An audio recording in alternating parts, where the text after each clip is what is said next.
Вот, поэтому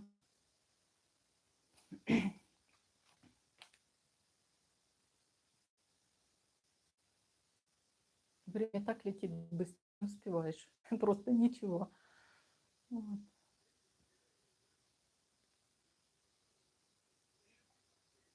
Давай мне планшет. Все себе взяла.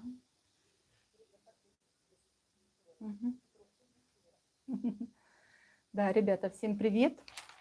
Ну, видите, как всегда, стараешься вроде бы все правильно делать, но, как обычно, где-то что-то не так получается, поэтому не обижайтесь. Напишите, как меня слышно, если кто пришел на эфир, видно. В общем, пишите обо всем. Сейчас, секунду. Как обычно, где-то что-то не так получается, поэтому не обижайтесь. Звук норм... Нет, потушил совсем звук. Немножко громче сделаю.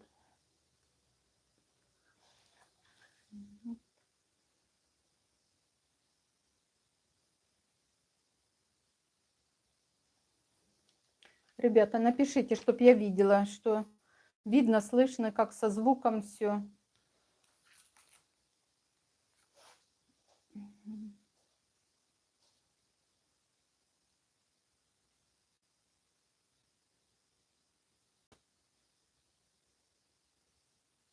Как меня слышно, видно, нет?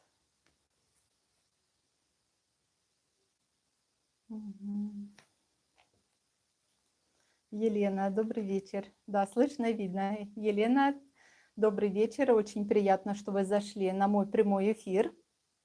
Ребята, да, всем привет. Немножко подождем, пока еще к нам присоединятся, кто хотел подойти на прямой эфир, и начнем потом. А так, расскажите, что у вас нового, подумайте, какой вопрос хотите мне задать. В общем, пишите. Сердечки полетели, спасибо. Это хороший знак. Знаете, вот 5-й раз прямой эфир веду, но каждый раз волнуюсь, такое ощущение, как будто вот первый раз сошла. Вот так. Так что...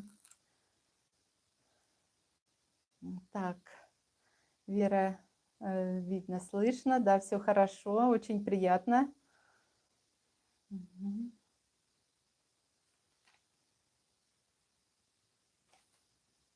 У нас, кстати, вчера такой ливень был с грозой. Такого никогда не было. Вот за 3 года, здесь я живу 3 года, 4-й год, первый раз такое было, чтобы вот в июне месяце такая была погода. Пишите, как у вас, какая погода, потеплела или еще до сих пор холодно?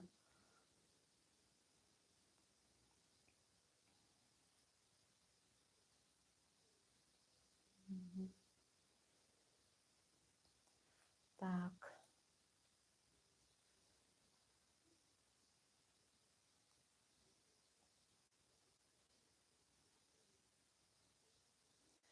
Все, наверное, еще отдыхают. Кто-то на дачах, если садит огородики там. Поэтому, не знаю, удобно такое время к 7 часам или неудобно. Если что, пишите. Мало ли в другой раз будем в другое время проводить прямой эфир. Ага, Елена. Сижу, учу турецкий. Погода в Москве прохладная. И вчера тоже была. Ну вот видите, как-то в этом году вообще вот везде, я не знаю, я и сестрам звонила, узнавала, тоже погода. Вот как-то и весна была затяжная, и лето холодное. Даже в Турции вот обычно в марте месяце мы уже купались, а в этом году на месяц, считая опоздание, и вот дожди, это для Турции вообще такого не бывает. Так.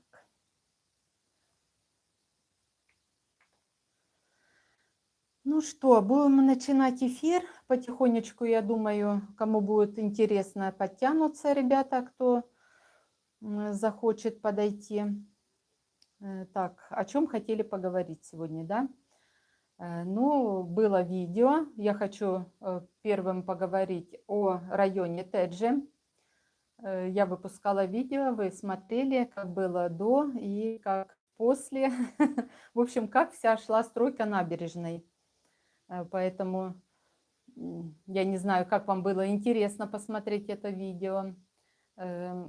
Может, еще что-то такое, как бы на такую тему хотите узнать, и я сниму. Ну, наша набережная сейчас, ее просто не узнать.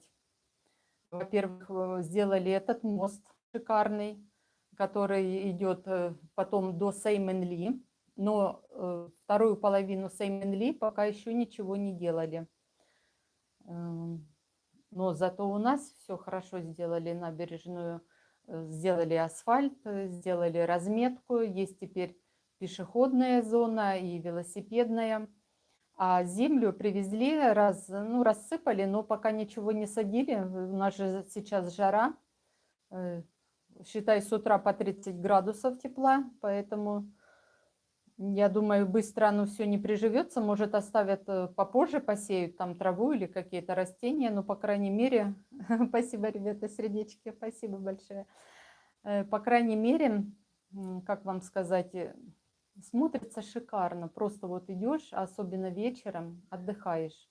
Очень много приехало народу, конечно, с разных стран есть и иностранцы, и с России, и с Украины, с Казахстана встречаются, многие на набережной.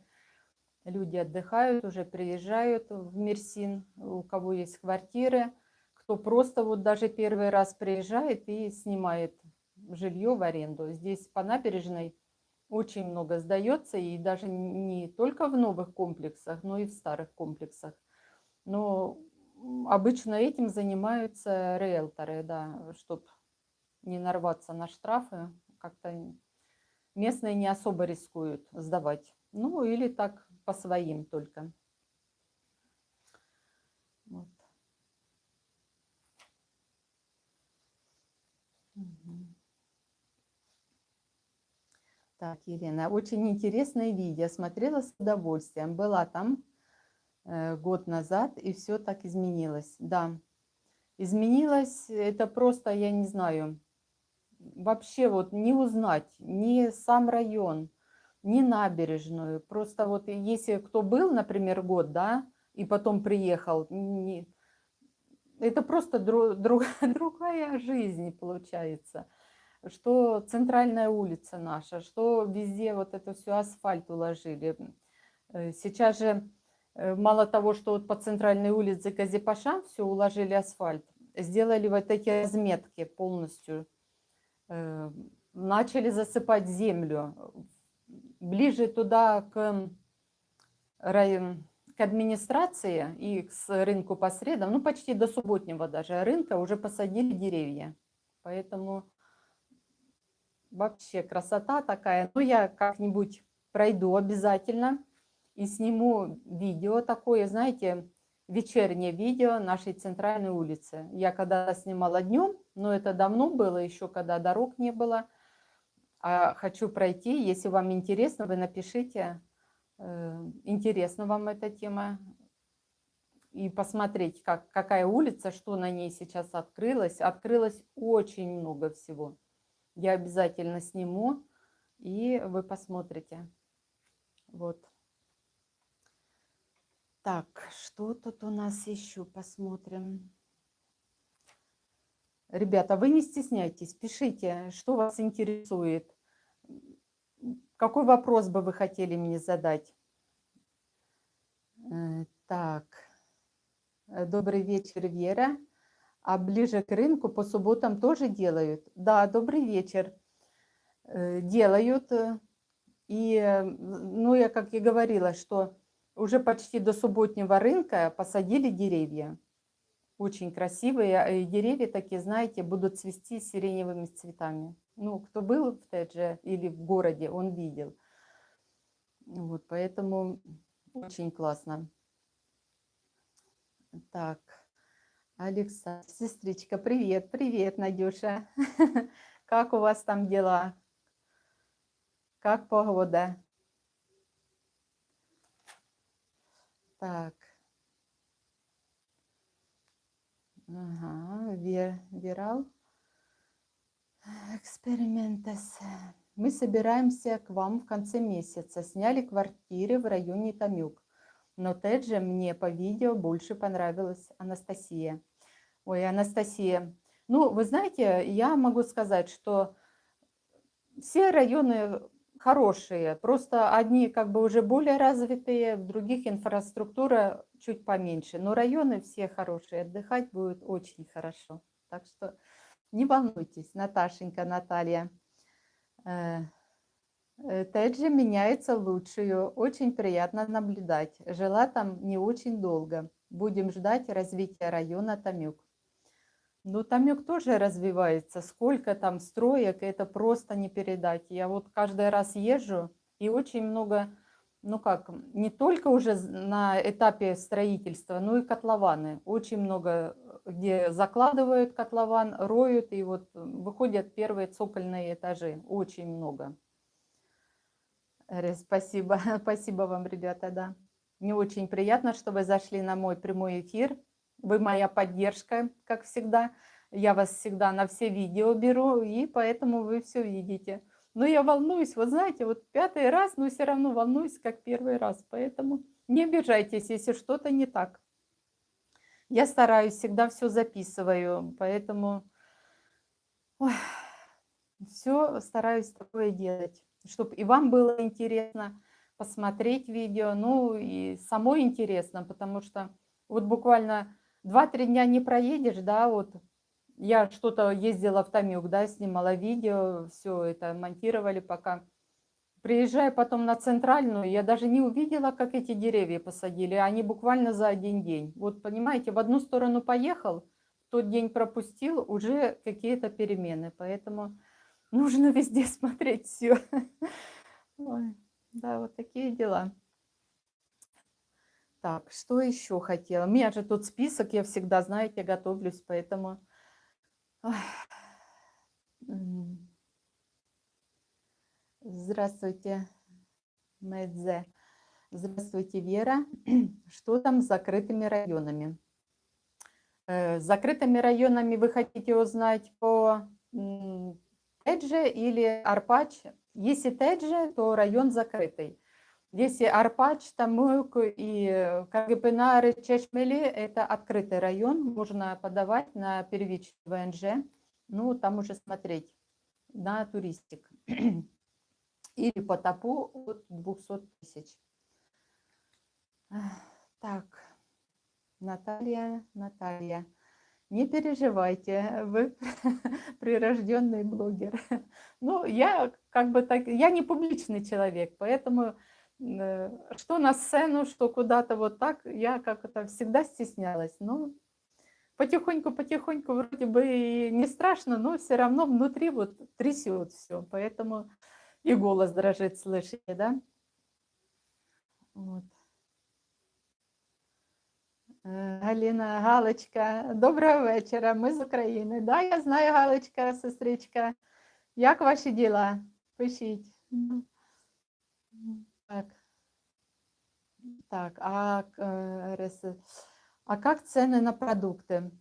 Ну, продукты, конечно, подорожали. Что я вам скажу? Что, ну, и видео снимала, да, последнее видео, даже вот по весному Касап магазин был, да, видели, какие цены на мясо, это просто... Ой, я не знаю, есть ли такие цены высокие еще в другом городе или в другой стране. По-моему, в Турции самые высокие. Вот. Елена, я подписана на многих блогеров Мерсина, но недавно на вас подписалась. Вы лучше всех преподносите информацию и очень вкусно. Спасибо, спасибо огромное. Я стараюсь. Ну, в принципе, знаете, ну как, от души. Поэтому любой человек, я думаю, когда делает все с душой, то видит со стороны, что не придумано, а как бы как есть на самом деле. В Алании вроде открыли. Ну, вроде бы да, говорят, что открыли районы, но неизвестно. Кейсов еще не было. Антоша, Гротер, привет, привет. Привет. Как там Ксюшенька? Ой, спасибо, сердечки полетели. Да, вот везде, и многие блогеры говорят, что да, открыли районы, но открыли, то есть дают вид на жительство в открытых районах и дают как бы туристик. Но официально еще нету таких кейсов. Это говорят риэлторы. Ну, им выгодно, конечно, продать недвижимость и, как говорится, заманить. Но пока официально нигде нету, что кто-то получил это. Поэтому, ну, если человек купил квартиру за 200 тысяч, это гарантированно, он точно получит. Но меньшей суммы еще такого нету. В Мерсине этого нет. Поэтому будем ждать и надеяться, что когда-то что-то изменится, и люди, которые раньше купили квартиры, да, и хотят подать на ВНЖ, получат эту заветную пластиковую карточку, чтобы проживать здесь там 2 года и дальше, и потом подавать на гражданство. В общем, вот так. Но пока еще ничего не известно. Ой, спасибо, сердечки полетели. Ребята, вот вы нажимаете сердечки, YouTube это видит, и как бы больше продвигает, и больше людей может увидеть мое вот это видео и прямой эфир. Спасибо вам огромное. Да, еще хотела сказать, что, ребята, когда вы смотрите мои видео, обязательно пишите комментарий, хоть 2 слова, хоть просто какие-то такие, понравилось вам, ну, написали комментарий. Если не понравилось, вы можете поставить дизлайк, это тоже очень хорошо. Для YouTube это продвижение моего канала. И еще, вот когда я отвечаю на вопросы, да, которые вы задаете, я стараюсь на все ответить. И еще идет ответ. Мне просто не видно этого, и приходится вот все перематывать и смотреть, понимаете? Если можно, вот попробуйте продублировать и в Телеграм. Вы знаете, у меня группа есть Телеграм, да, с Верой.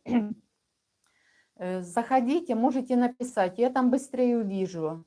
Вот, все. И как бы больше информацию. Все, что вы хотите, я обычно записываю на карандаш. И когда, например, набирается, вот вы говорите, поехать там в Томилк или куда-то посмотреть. Из-за одной квартиры, конечно, нет смысла ехать и так часто. Не так быстро строит, хотя бы там раз в месяц, это да. Но вы пишите, чтобы я видела, что вы хотите конкретно, какой дом, какой это. Может, даже получится и зайти в сите. Поэтому пишите конкретно, понимаете? Я так уже буду знать, я записываю и стараюсь не пропустить. Ну, кто не напишет, как говорится, извините, я без вашего вопроса не смогу подъехать к тому сите, где вы живете. Лучше напишите 2-3 слова, и все будет ясно. Так, что еще у меня? У меня ж тут, видите, список целый большой. Так, про набережную. Кстати, набережная вот эта у нас, да, дорога, начала строиться с 30 апреля и закончилась 4 июня. Считай, получается, ну, чуть больше месяца, да, и чуть больше месяца вот так турки быстро взялись, и вот это все прям, они работали по выходным, в будни, даже вот праздник был, Байрам, да, они там все пыхтели, в общем, все делали. Поэтому молодцы, что сказать. Так, что тут еще? Но у нас набережную, ага, а не доедете ли вы как-нибудь до Тарсуса? Там Илькем-центр, я знаю, да, Илькем-центр строится, и мы давно ничего не видели, но туда без машины, наверное, и не доехать. До Тарсуса можно доехать только на автобусе или там, по-моему, маршрутка идет. Я не ездила, но нужно будет узнать, что конкретно туда идет. Можно проехать. Я знаю, там комплекс огромный, несколько блоков, и он, да, завис. И завис буквально уже, по-моему, 2 года, если не больше. Я не знаю, напишите, какая просрочка по строительству. Антон, там вроде как пляж. около Лидии облагородили, или мне показалось. Да, Антон, там вообще супер. Ребята, кто не в курсе, где вот это возле Лидии, да? Это пляж возле рынка по средам. Там все почистили. Почистили вот хорошо песок. Не буду врать, буквально вот 2 дня я там не проезжала, шезлонгов еще не было. Поэтому не знаю. Это от мэрии бесплатных. Но от Сите там выставляют такие деревянные и зонтики, в общем, там есть. Ну, территория, это просто супер. Очень классно. До нас сюда, в эту сторону, вот парковая зона, где эвкалипты, там тоже немного прочистили, ну, как ближе к парку, а ближе к набережной, как камни были, так они и остались. Ну, сюда, в сторону морского училища вот этого, пока нет, ничего не делали. Я не знаю, может, там будут подсыпать, поэтому они пока не торопятся там что-то делать. Ну, посмотрим. Каникулы с завтрашнего дня, по-моему, у детей, если я не ошибаюсь, обычно с 15-го. Если что-то изменится, я проеду, все сниму, покажу. В общем, будем смотреть все. Так. Ага, просрочка большая, вроде потихоньку что-то делают. Ну да, я вот смотрела, там, по-моему, как же эту девушку, риэлтор, она освещает эту стройку. Там по блокам, какой-то блок делается, какой-то стоит вообще глухо, что-то там говорили и с бассейном, что должны были, если я не ошибаюсь, если этот комплекс, что бассейны должны были быть на крыше, но так говорят, что вроде бы их вообще не будет. Но не буду утверждать, я не была, не это, сама просто смотрела как бы по Ютубу. Поэтому то, что увидела, то передаю вам. Но постараюсь как-нибудь, пока не знаю когда, но постараюсь съездить в ту сторону, узнать, как добраться еще. Так. Я недавно там была, месяц назад квартиру продала и опять же купила. Там начали территорию делать, и в блоке А, в блоке вся сантехника есть. Должны были сдать больше, чем 1,5 года назад дома. Да. Ну вот, видите как. Ну, я так поняла, это, по-моему, Сите, там, я не знаю, 4 или 5 блоков. Огромные Сите, как бы на пригорке, если это оно, я не знаю. Напишите о том, правильно я думаю или нет. Антон, ну как приедем, искупаемся, оценим. Да, приезжайте, мы вас ждем. Ой, не дождемся, когда вы приедете. Вдвоем с Ксюшенькой. Так. Елена, Лена. Алина, точно, да, освещает, бассейна не будет. Ну вот я поняла это, да. Вот она и говорила, что понимаете, вот как получается, когда покупаешь квартиру, обещают тебе все прям золотые горы и все красивые картинки, а потом, когда приезжаешь, по факту фиг да нифига, да? И это практически во всех сетях, редко где бывает, что прям то, что показали, оно будет на самом деле. Поэтому, ребята, если у вас такая ситуация поулучшится, не расстраивайтесь. Поэтому все мы проходим через это. Так, ага, вам удалось продать через кого, если не секрет? Ага, без бассейна тоска, да. Вот знаете, даже бассейны, вот во многих сите много бассейнов, ну практически во всех сите есть бассейны, но не каждая сите заполняет бассейн. В нашем сите пока еще не заполнили, там немного доделывают, там плитку немножко подшаманивают, поэтому ждем. Обещали вот на этой неделе заполнить сите, ну, у нас, в нашем сите. Поэтому, ребята, как только наберут бассейн, я сниму видео. У нас бассейн огромный, искупаю вас, будете загадывать желание. В прошлом году я, вот когда купалась, и я выкладывала видео, если интересно, полистайте. Вспомнить тоже, знаете, приятно. Ой, ну бассейн классный.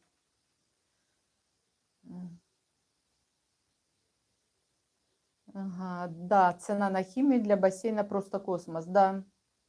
Очень дорого. Но вы знаете, химия хорошая, и вода просто кристальная получается. И причем хлоркой не пахнет. Вот я не знаю, как по другим бассейнам, но в прошлом году мы купались, вот я вот, ну так, руку берешь, воду зачерпываешь, понюхаешь, да, абсолютно не пахнет хлоркой. Я не знаю, что и стенки чистые, полы вот эти прям все отсвечивает. Вода, знаете, как проведет, такая неоновая получается, когда еще подсветка вечером. Ой, так классно. А на улице, когда еще жара градусов 40, это сейчас вроде бы так 30 с утра, но июль, август, это будет пекло. В этом году обещают вообще очень жарко. Поэтому, в общем, будем надеяться, что все будет хорошо. Главное, чтобы соседки через забор не ползали в бассейн. Ай, да, это самое главное, да, Антон, чтобы никто не прибежал и лишнее, а именно купались те, которые живут в Сите. Ну, знаете, как обычно, все любят, а где-то наполнится бассейн, и когда темновато, начинают там, особенно когда нет колючей проволоки. Привет всем, да, Леси, привет, очень приятно, что зашли на эфир, присоединяйтесь, пишите, что вам интересно. Вот когда нету проволоки, да, ну, многие, кто первый раз приезжал и удивлялись, да, почему такая проволока круглая натянута. Это вот именно, чтобы посторонние не заходили и не залезали на территорию, чтобы не было нехороших случаев, и бассейн в том числе, чтобы не купались, как говорится. Поэтому каждой сите практически здесь натянута такая проволока. Вот. Что так, посмотрим, что у нас. Ага. Да, ребята, что еще хочу сказать. У нас открылся первый мебельный магазин. Видео выйдет на канале 17 июня, поэтому кто приезжает в районе Теджи, можете прийти присмотреть себе мебель. Он небольшой магазин, но у них есть свой каталог. И большие магазины у них в основном в городе. Если что-то, они могут привезти, собрать все на месте. В общем, никаких проблем. Если образцы есть, которые в магазине, там привезут, ну, в тот день или на следующий день. Если нужно будет заказать вам мебель с другим материалом или там немножко обивку другую или еще что-то вы захотите, то в течение 3 недель. Ну, турки, как они говорят, 3 недели это рассчитывайте на месяц. Раньше точно не успеют. Потому что у них обычно говорят, знаете, бир хафта, 1 неделя, да, а эта неделя может долго длиться. Это Турция. Вау, круто. Мне нужно будет что-нибудь из мебели подкупить. Спасибо за информацию. Да, вот будет 17-го видео выйдет, поэтому посмотрите, заодно приценитесь. Ну, вот по поводу, да, цен. Цен у них нет, но была написано, что скидка 10%. Но и QR-код. Я поснимала там на всякий случай. Но у них каталог, и они говорят, заходите на сайт. Магазин Келебек называется. Да, сейчас запишу еще. Келебек. Если это, можно зайти на сайт и посмотреть. Поэтому, а в городе я снимала когда-то, давно уже, правда, ну, можно пролистать, посмотреть мебельные магазины. Там цены, все подробно написано, какая мебель, сколько чего, очень много у меня видео. Ну, и также они привезут из города, все поставят, это все бесплатно будет. Угу.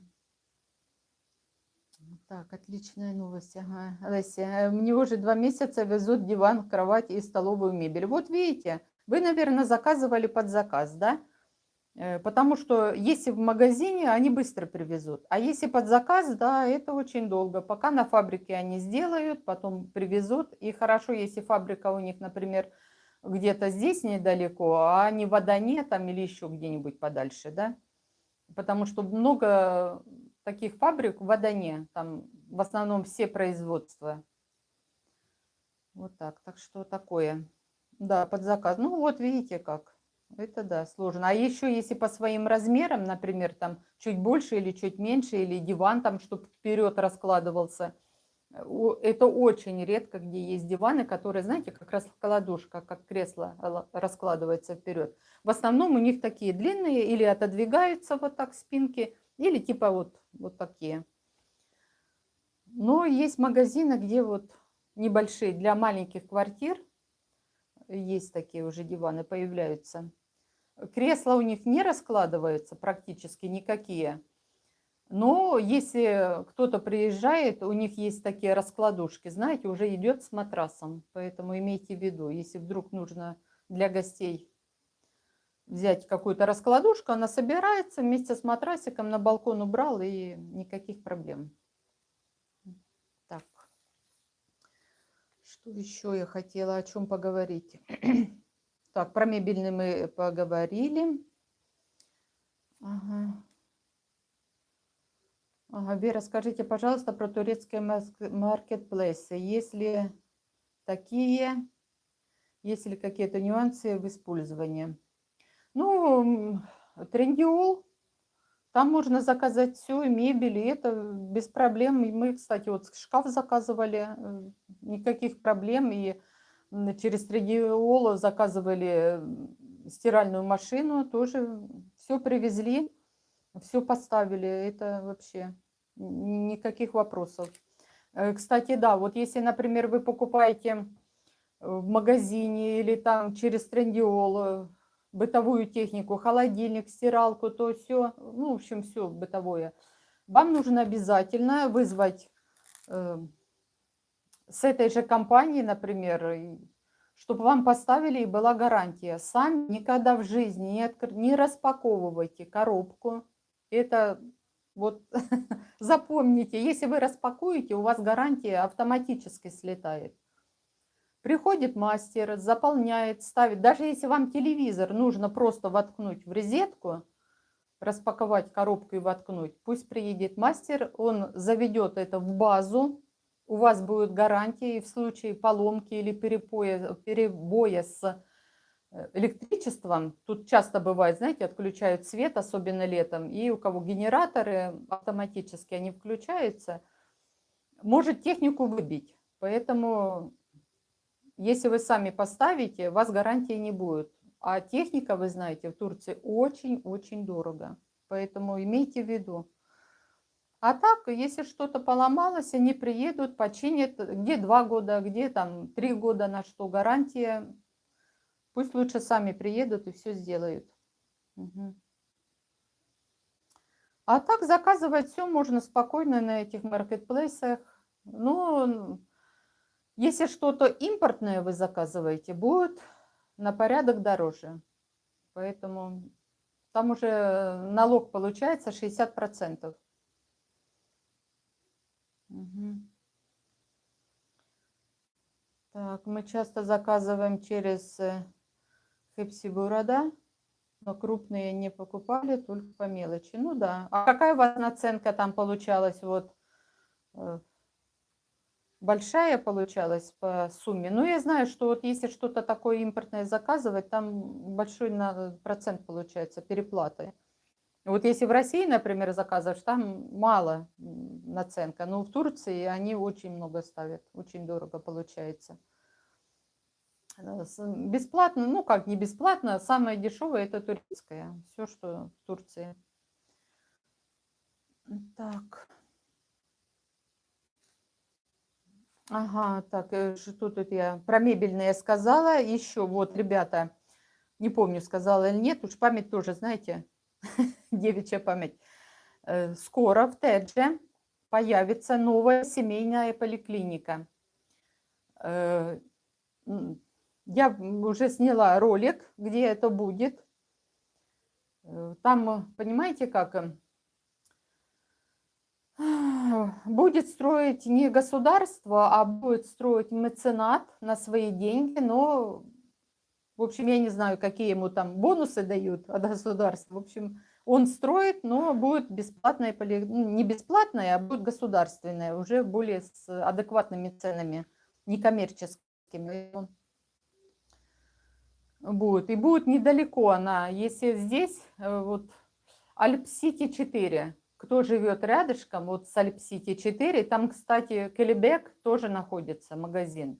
И по этой улице от Келебека открылись магазин кондиционеров, потом люстры, я тоже, по-моему, снимала. Ну, это все выйдет на канале. Очень много. Поэтому можно прогуляться там, посмотреть. Мгм. Здравствуйте, Вера Мирсух. Здравствуйте, Мирсух. Очень приятно, что вы зашли. Почему-то не было информации об эфире. Ну, я не знаю, я на YouTube выложила буквально за 3 дня, что будет прямой эфир. Вам, наверное, надо было нажать на оповещение, и вам бы пришло оповещение. Там так нарисована кнопочка «Оповестить», и нужно было вам нажать. Ну, как говорится, вы же пришли, это очень хорошо. Спасибо вам большое. Мне очень приятно, ребята. Вы так меня поддерживаете, помогаете, знаете, вот желание есть снимать и развиваться. Поэтому ваша поддержка очень ценна. Так, о чем мы еще не говорили? Ага, про поликлинику я сказала. В общем, ага, вот, ребята, я снимала Тамюк, Арпач, ну, в общем, Рио, Вегас, все эти комплексы. Расскажите, как вам понравилось последнее видео? Увидели вы какие изменения? Не попала я случайно в квартиру. Я в Рио, по-моему, там в 2 квартиры заходила, но невысоко подымалась, потому что людей не было, а лифт работал. И я боялась, если я застряну на стройке, я просто не докричусь, потому что сторож был где-то на улице. И если бы, вот представляете, попасть в лифте и застрянуть в такую жару, это просто с ума сойти, наверное, можно. А 2 квартиры я сняла, да. Проехала по набережной, вот эти все стройки, заехала в Маршал. В Маршале, конечно, я не знаю тоже, насколько, напишите, если кто, у кого квартиры в Маршале, то напишите, насколько уже эта задержка идет. Понравилось видео об Урфе. Вы-то еще поедете? Ну, конечно, куда-то поеду, а как же? Обязательно надо двигаться, что-то посмотреть. Обязательно еще планирую. Наталья. Так. Алина обещала, что в Рио должен быть аквапарк попозже. Ей сказала Исмаил Бей.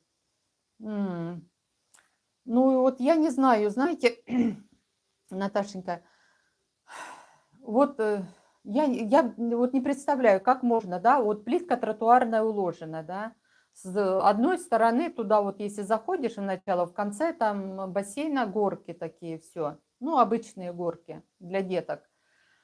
А с какой стороны они поставят? Вот, может, с этой стороны, где при входе, но там стоит беседка. Я даже не знаю, и хотя вот эти же столбы, их, наверное, закапывать как-то должны. Ну, дай бог, чтобы все было это. Ну, может, какую-то маленькую такую поставят. Поэтому это будет хорошо. Ну, обычно ставят сразу, закапывают все вот эти высокие такие столбы. Ну, не знаю как. В общем, посмотрим.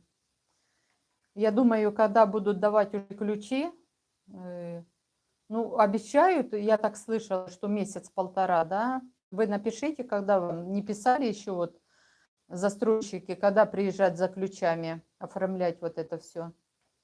Или уже написали. Там пока никто не живет, ничего нет. Ну, недоделок еще много, конечно. Но бывает и так, дом сдался, да, а потом со временем что-то доделывают. Ну, не везде. Поэтому или уже просят как бы за свой счет. Ну, затраты будут, поэтому не все хорошо идет и гладко. Вот. В Маршале, да, тоже вот, знаете, там центральная вот эта, как она называется, не площадка, ну, такой полукруг, как бы с одной стороны ступеньками идет, да, а с другой стороны, я так понимаю, что по видео когда-то видела этот комплекс, что обещали, что там будут разные спа-центр, какой-то магазинчик, еще что-то. Пока вот сколько я ездила, раза 3, да, вот и снимала видео, так оно ничего не изменилось. Как было, так и есть. Квартиры невозможно зайти, там закрыто. Ну, я заходила, когда вот последний раз снимала, да, там просто рабочие сидели, кушали в комнате, праздник вот это ж был, все. И, ну, неудобно людей отрывать от обеда. Там 3 человека сидело, молодые люди кушали, чтобы зайти куда-то посмотреть. Поэтому что смогла, я сняла. Мгм. Наташенька пишет: «Да в договоре аквапарк есть, но как на самом деле будет, увидим». Ну да, вот видите, у нас тоже вот нам обещали горки, вот понимаете как, вот когда покупали квартиру, картинка красивая была, но на самом деле горок нет. Бассейн, да, большой, но горок вот этих нет. Ну, я, в принципе, не особый любитель, мне они и не надо, я, я боюсь этого дела. Вот, но все равно. Факт тот, что при продаже все очень красиво показывают. Ну, ну ничего, комнатки небольшие, да, комнаты небольшие. Я не знаю, там если стол поставить кушать, скорее всего, на балконе нужно ставить. Вот у кого студия, у кого 1+1, там понятно, там место побольше можно все поставить. А у кого это в Рио, если 1+1, там, конечно, только на балконе, потому что кровать поставил и уже нету ничего. Так. Угу, может, через Рио второе поставят? Ну, может, и поставят, не знаю, Наташенька. Но... Елена, в Тарсусе нам тоже бассейн обещали, и в договоре все есть, но по факту сплошной обман. Да, экономят, потому что когда начинали застройку этих комплексов, как бы цена была одна, материалы стоили одну цену, потом цены выросли на все, и как обычно в договоре пишут, что застройщик имеет вносить поправки в договор, там изменения. А какие изменения? Уже узнаешь, когда приезжаешь по факту, а не то, что там предупреждает заранее. Нет, это уже по факту. Так, кран работает. Да, там кран работает, но работает вот где Рио-2, рядышком. Леся, девочки, слава богу, что вообще достроили. Конечно, это вообще, многие есть, которые заброшки стоят, я не знаю, и по 10 лет. Вот едешь даже по городу, вроде бы дом такой приличный, а живет два, ну, кому же, наверное, безвыходно и недострой. Поэтому, не знаю, очень как-то тяжело. Ну, я не знаю, может и в других городах есть такое, что начинают строить, и потом люди ждут это жилье годами. Хорошо, если есть, например, квартира, куда-то уехать и там где-то, а кто-то некуда ехать и как. Это вообще получается очень сложно. Тарсус не готов, большая задержка, я поэтому и продала. Ну да. Ну, я знаю, знакомая у меня тоже есть, вот у нее квартира, но да, я не знаю, будут продавать или не будут, но там тоже купила. Конечно, очень жалко людей, которые попались на вот это все, а попались это когда был пик продаж. Эти 3 года назад, когда втирали всем в уши, что да, все красиво, все классно, все халява, берите только бегом. Вот так. Люди нахватали, и инвесторы, и все, и вот такая ситуация. Представляете? Если мою квартиру тоже задержали на 1,5 года, я выдержала, да. Ну, везде, да, везде такое. Везде такое. В Рио 27,5, 28 метров с балконом плюс 1,0. Ну, что я хочу сказать. 27,5, 28. Это, считайте, общая площадь. Вы же не забывайте, я не знаю, как не замеряла, но Обычно в Турции, знаете, как считают? Не то, что внутри, как мы привыкли. Они считают по наружным стенам. И то, что общий коридор, лифты и все, это все закладывается. Поэтому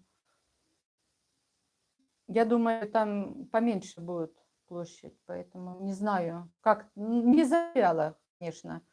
Но судя по комнатам, как я была, что там получалось туалет вдоль стены вот это, на тридцатку не тянет почти, 28. И балкончик маленький. Там получается с одной стороны, с другой стороны стулья поставить. Ну и маленький такой столик, знаете, такой раскладной. Угу. Ну, надо посмотреть. Вот, Наташенька, помечу себе на всякий случай метраж, что померить. Вот. Попробую заскочить, когда буду снимать. Промерить. Вот студию именно. Нетто это или... В общем, посмотрим. Да, да, вот я говорю, что право это и подъезд, все входит, все входит. Наташенька не меньше. Ну дай бог, что если замеряли, вы сами замеряли, да, когда были, или как, Наташа? Что, а по брутто какая у вас тогда? 35-40 получалось? Ну и шкаф, конечно, шкаф же тоже входит в это. Ну, чем хорошо хотя бы в этих студиях, что, понимаете, там шкаф, кухня, вот это идет одним целым. Есть куда-то что-то положить. Конечно, если жить постоянно, места маловато. Если наездами, вот приехал отдохнуть, да, ну что там надо, 2 майки, шорты, там минимум одежды, тогда нормально. Ну а если вот с семьей все разместить, ну тяжеловато будет.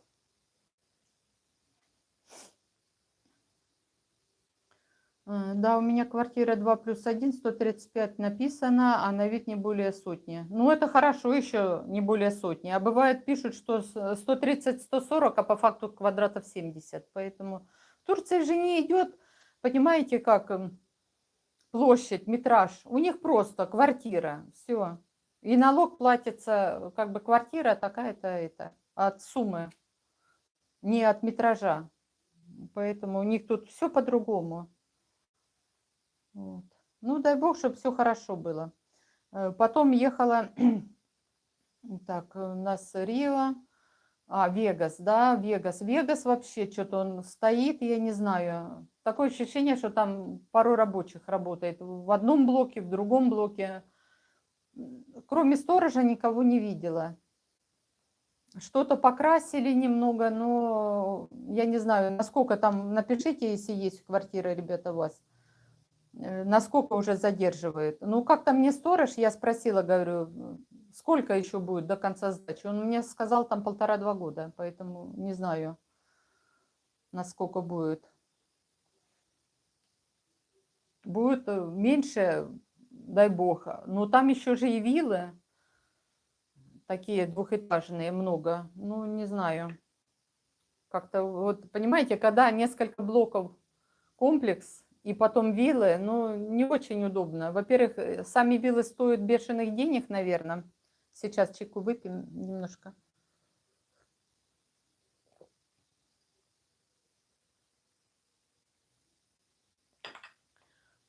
Виллы, небось, стоят бешеных денег, не знаю, правда, цены. И представляете, когда все приедут, да, вот в комплексах живут, и на бассейн там это...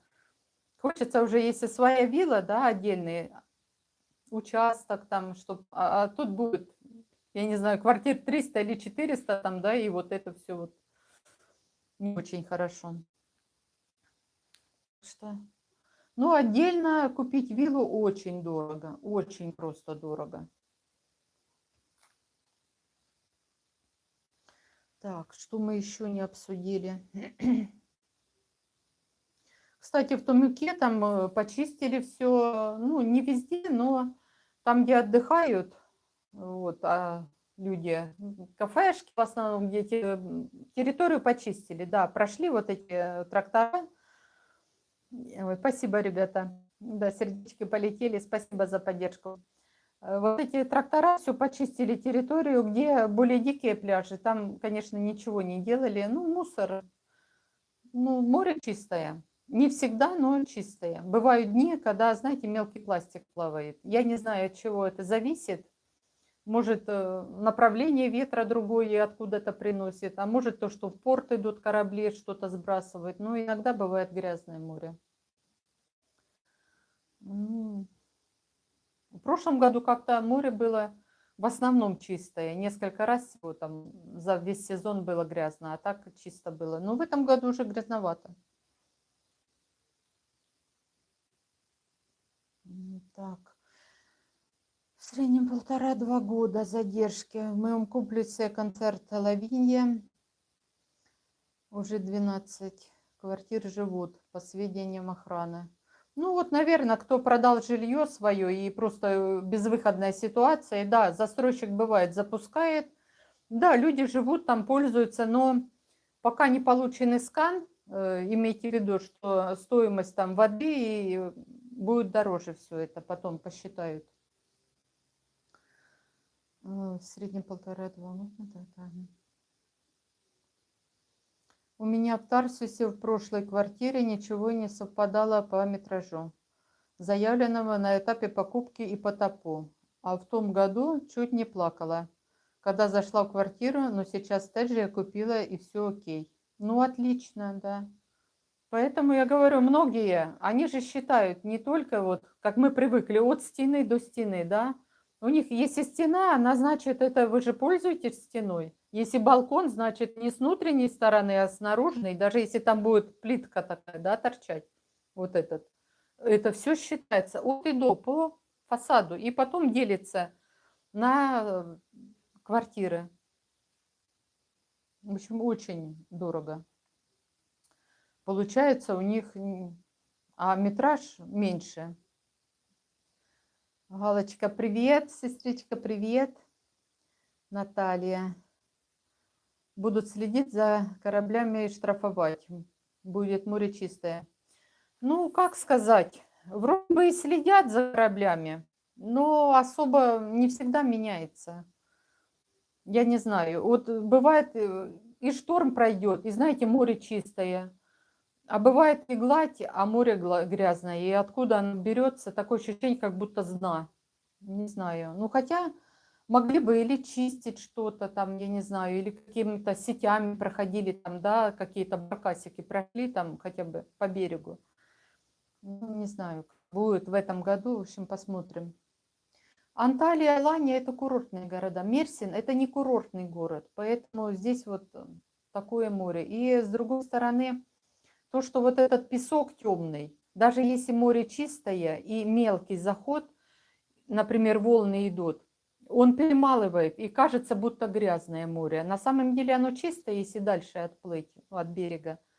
А у берега, конечно, вот это с таким темным песком, как вулканический такой песок получается.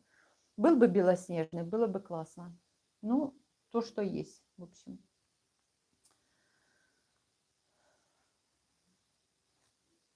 Так, Елена, вы купили от того же застройщика? Ну, я купила уже давно, также через интернет квартиру покупала, но застройщика сейчас этого уже нету. Поэтому, ну, у нас все, живем, слава богу. Поэтому все нормально. Так. Елена, нет, я купила другую. Ага, застройщика, я с ними не хочу больше связываться. Ну да, ну здесь, знаете как, даже вот застройщики не... Бывает один и тот же застройщик, но в одном районе как бы строит хорошо, вот смотришь, да, а в другом районе этот же застройщик, но совершенно другой дом, из другая территория. Я не знаю, на что это влияет. Может, какие-то есть еще подрядчики, которые заказывают у этого застройщика, а там уже по деньгам у них какие-то, получается, нестыковки. И получается где-то лучше, где-то хуже. Поэтому не знаю, не могу сказать, ребята. Мгм. Ага, Наташенька, комната в Рио. Ага. 4,1, 3,9, 16 метров квадратных. Ага. Ну, хорошо, если все это. Дай бог, чтобы все нормально было. Ну, я понимаю, вот и как ждете все, не дождетесь, быстрее бы сдалось. Я сама через это прошла. И каждый раз, когда, знаете, нету видео, весь на нервах, там, я не знаю, седых волос прибавилось, пока не было видео. А когда выпускают, быстренько смотришь и думаешь, когда же будет следующее. Мгм. В этом году в Клеопатре, в Аланье, пластиком все море и пляжи замусорены. Ну, везде, вот многие, я тоже блогеров смотрю, да, многие жалуются, что море не очень хорошее в этом году. Но в Аланье жизнь гораздо дороже, чем в Мерсине.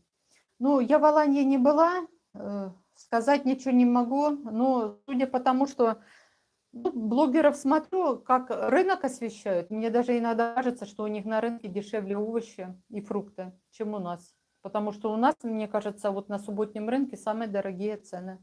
Не знаю, по мясу, да, я думаю, сетевые магазины, они одинаково цены ставят. Может дороже быть только если кафе, рестораны. Ну, там уже частный бизнес, поэтому что захочет владелец такую цену, такую и ставит. А там, как говорится, хочешь ешь, хочешь смотри.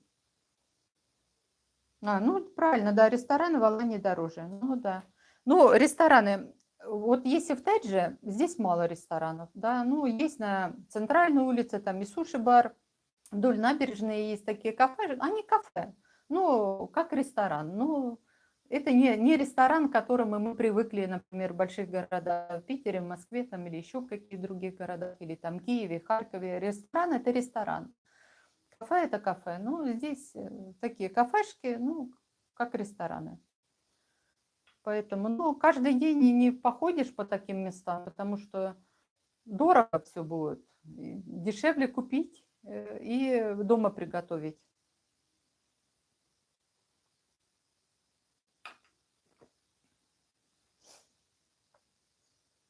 Я в Тарсусе купила 4 года назад, пока ждала, 3 раза бабушкой стала. И не жалею, что продала внукам, морюшко нужно. Конечно, обязательно.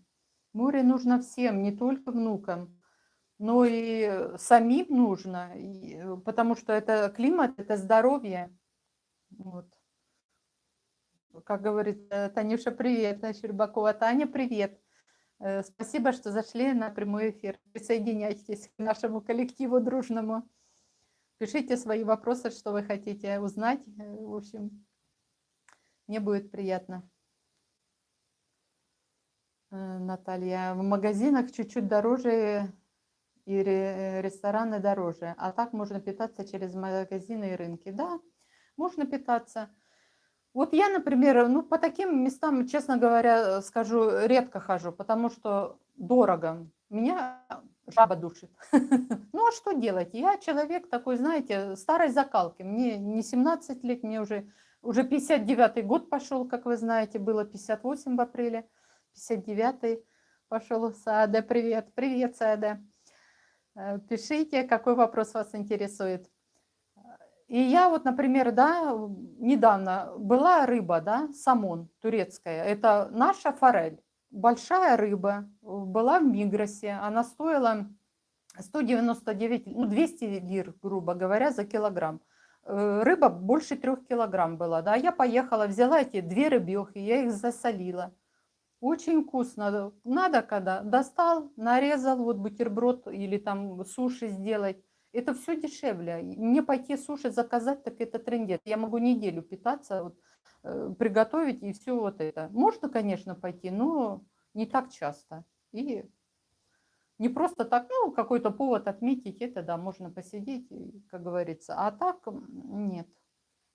Не знаю, может, и была бы я молодой, не это, но с возрастом как бы цену деньгам уже знаешь, поэтому пишите, а вы ходите часто в рестораны, ребята? Да, кушать самим, готовим и супер отдых. Конечно, очень удобно. А что захотел, покушал, приготовил. Не знаю. Даже вот многие сейчас в отеле не ездят, снимают жилье. Очень удобно. Ты приехал. Во-первых, это дешевле получается, если арендовать там квартиру на 2 недели, да.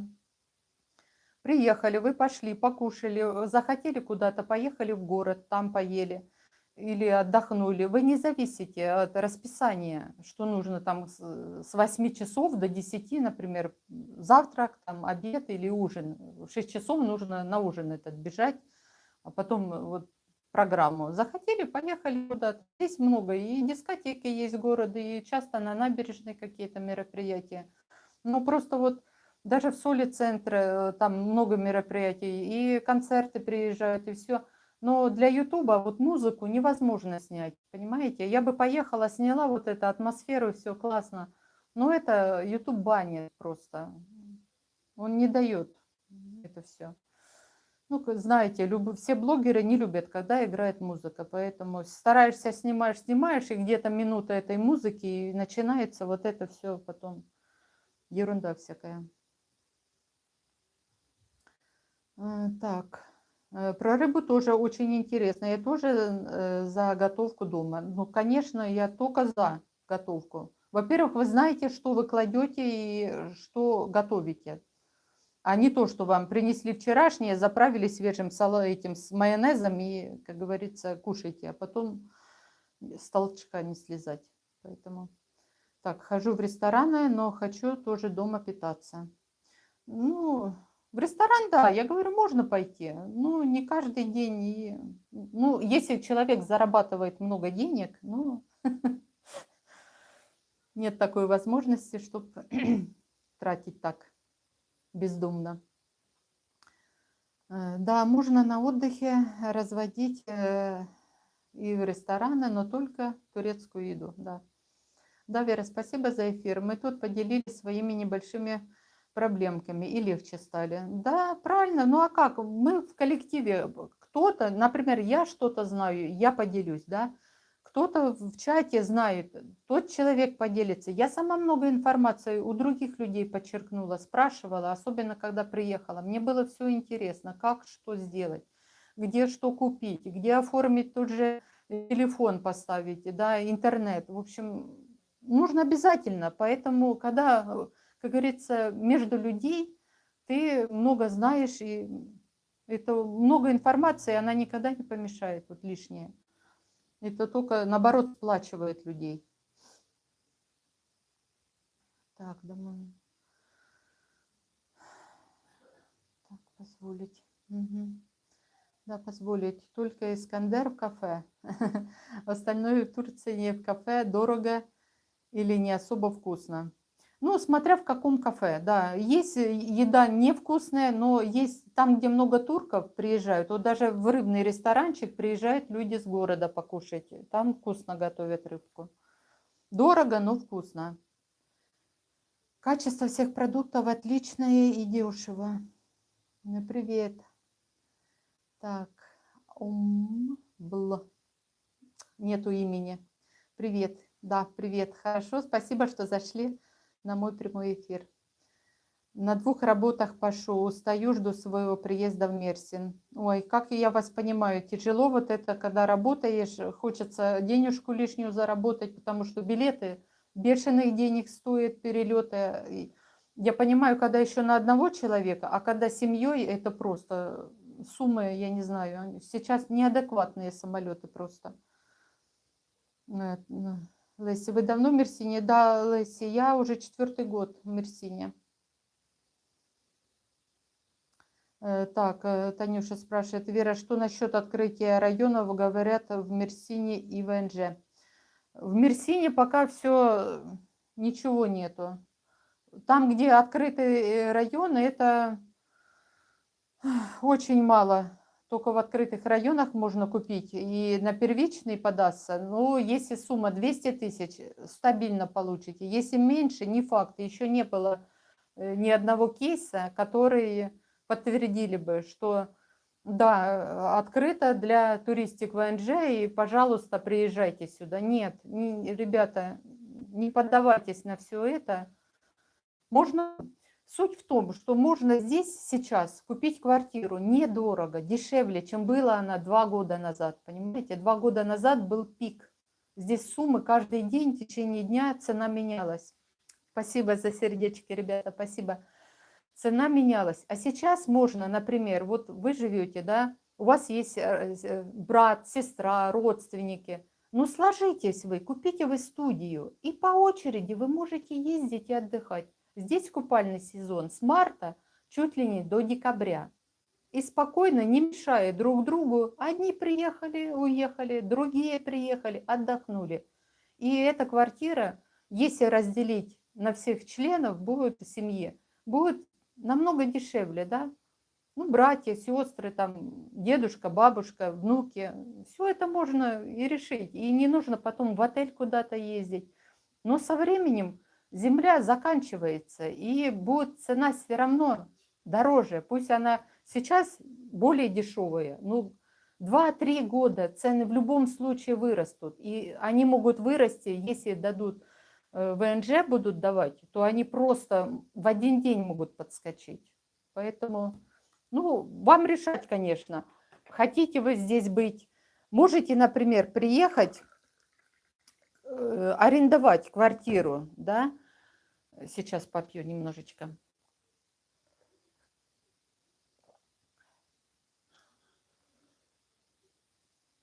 Вы можете, например, арендовать квартиру как пробный вариант, пожить, посмотреть со стороны, увидеть, пойдет оно вам, не пойдет, стоит ли покупать, не стоит ли покупать. Поэтому вы определитесь. Я не риэлтор, я ничего не продаю, не это, я просто рассуждаю как бы вот, как обычный человек, да. И если есть такая возможность, потому что ту же дачу где-то в России или там в Украине купить где-то там за 20 километров, она, я думаю, не меньше будет стоить по цене, как здесь какая-то студия небольшая, да. Ну, в общем, смотрите, ребята, я ни за что не агитирую, я не продаю, не распространяю, поэтому просто как бы свое мнение говорю, то, что есть. Так.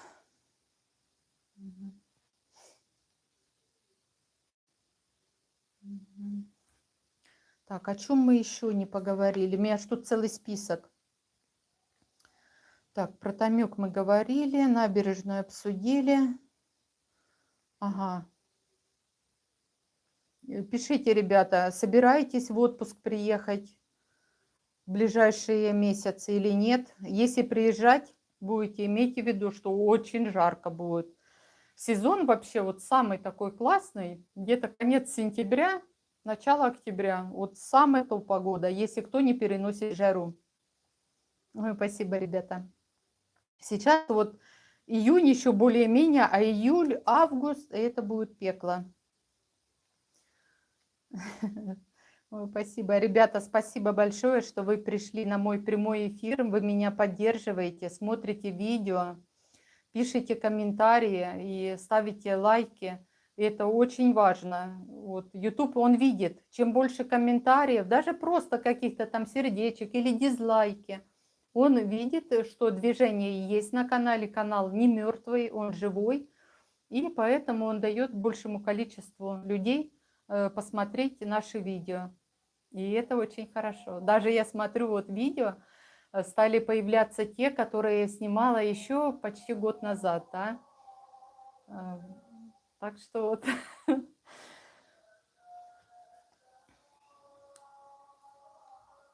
Так. Что еще? Ага, вот про район Соли. Я не знаю, есть у вас квартиры в районе Соли? Так, это мы отметим, что о чем мы говорили. Угу. Ага, планирую в конце октября. Вот самое то, я говорю, отдохнуть. Мы даже октябрь, в ноябре, я помню, вот дети приезжали, мы даже купались, и вода нормальная была, не замерзли. Но ездили далеко еще на машине, и шашлык там жарили. У нас-то рядом сейчас нельзя жарить, разводить мангалы, пока нет. Ну, на набережной я имею в виду. Ну, можно поехать немножко дальше, я знаю места. Если кому интересно, напишите мне это, я отвечу вам, где можно пожарить шашлык без проблем. Мгм. Если нам тоже очень важно это общение, и очень нужно. Будем дружить. Да, будем дружить.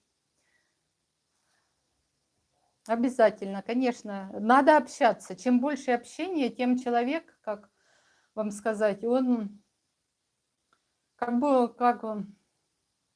ну, что не один, понимаете?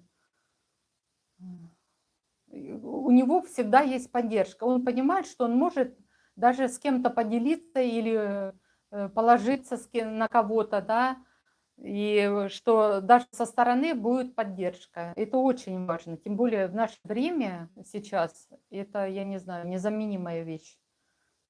Нужно обязательно общаться. Я даже вот с турками, например, я ж не все умею там разговаривать, да, что-то я понимаю, что-то не понимаю через переводчик, да. Но я стараюсь спросить, мне тоже интересно. И они даже вот говорят, иногда улыбаются что-то, но, по крайней мере, всегда подсказывают. Даже если я что-то неправильно сказала, ничего страшного, поэтому надо общаться.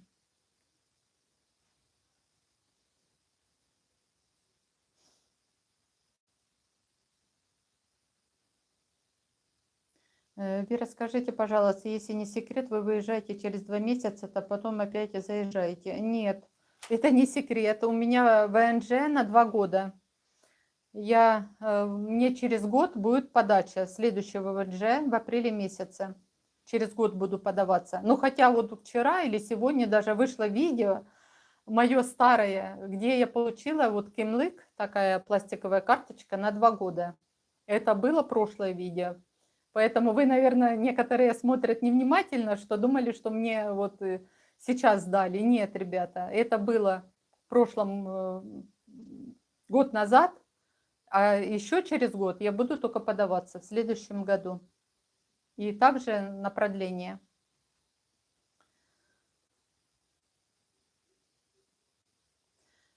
Чтобы не нарушить визовый режим.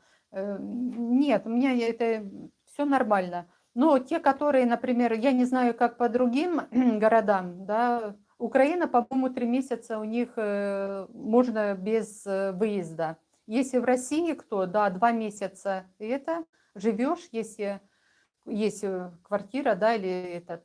А потом выезжаете на 1 день или на 2, и потом еще на месяц продляется. В остальных я не знаю, это нужно как бы узнавать, э, где там Казахстан, Германия, я не помню у них, или просто у них на 3 месяца. Ну, это нужно все узнавать, ребята. Ага, да, я не смотрела это видео, пропустила. Ну вот буквально, я не знаю, не всем может, но мне попалось оно, вот это видео. Я аж удивилась, говорю, какое старое видео попалось, что где я этот, с Кимляком.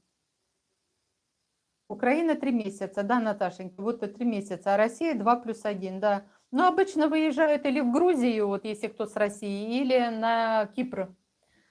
Ну, больше в Грузию едут, это как бы так.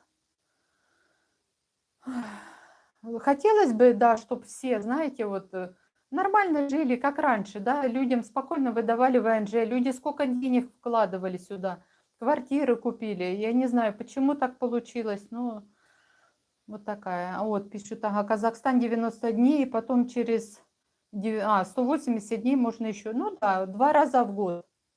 Получается, полгода отсутствуешь, полгода приезжаешь. Мгм. Супер. Столько информации полезной. Ну, я стараюсь выдавать полезную информацию. У меня много по видео, там, вот, если кому интересно, просто даже вот предыдущие можно пролистать. Там я рассказывала, как и, например, до аэропорта доехать отсюда, да, как с аэропорта добраться на автобусе. Не нужно заказывать, например, транспорт, вы сэкономите эти деньги. Ну, у кого много денег, можно и личный трансфер или такси заказать, но это будет намного дороже. А так вы, например, доехали до Теджи, на автобусе Хавамаш, конечная остановка Хавамаша идет торговый центр, сначала форум, а потом Сая-парк, конечная. И потом выходите, там рядом есть такси, например, да, если хотите на такси. Если нет, выходите на дорогу, идут маршрутки, и вы можете добраться. Но имейте в виду, что транспорт здесь начинают ходить автобусы с 6 часов утра. Если вы приедете в 2-3 часа, вам только такси или ждать до утра. Ну, можете подождать в аэропорту, потом на Хавамаше приехать. Можете приехать и посидеть где-нибудь там на остановке. Потому что раньше, чем в 6 часов, автобусы не начинают свое движение. Вот. Так, об чем еще мы не поговорили, ребята? По соли мы же, да, соли. Ой, проехала по соли центру. И знаете, вот ехала как-то... Такой ветер был. Меня даже вот спину продуло, все вот это дуло. Ветер прям сплошной. Йохань, иди сюда. Сплошной. Но соли набережная классная. Почистили все, там тоже все убрали, фонтанчики, вот эти кафешечки открыли. Там кафешка есть одна хорошенькая. И такая территория большая. До платного пляжа не доехала, ну, не узнала цены на платном, был закрыт. Но видео все там есть у меня, да, поэтому можно посмотреть. Все рассказывала, показывала, посмотрите, ребята. Вот. Если кто не видел. Кто видел, да, пожалуйста. Где-то что-то обновилось. Даже вот какая-то мелочь, те же там спортивные принадлежности, да, вот турники такие, там, спортом заниматься. В многих местах обновили, все сделали. Ну, в общем, классно.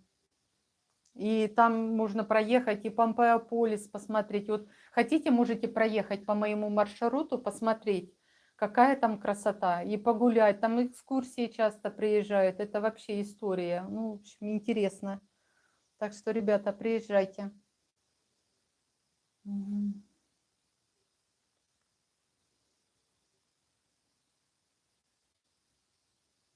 Так, Вера, вот про аэропорт и автовокзал, как добираться, у вас есть видео, надо будет поискать. Да, я не помню видео, там, по-моему, видео было и шортс.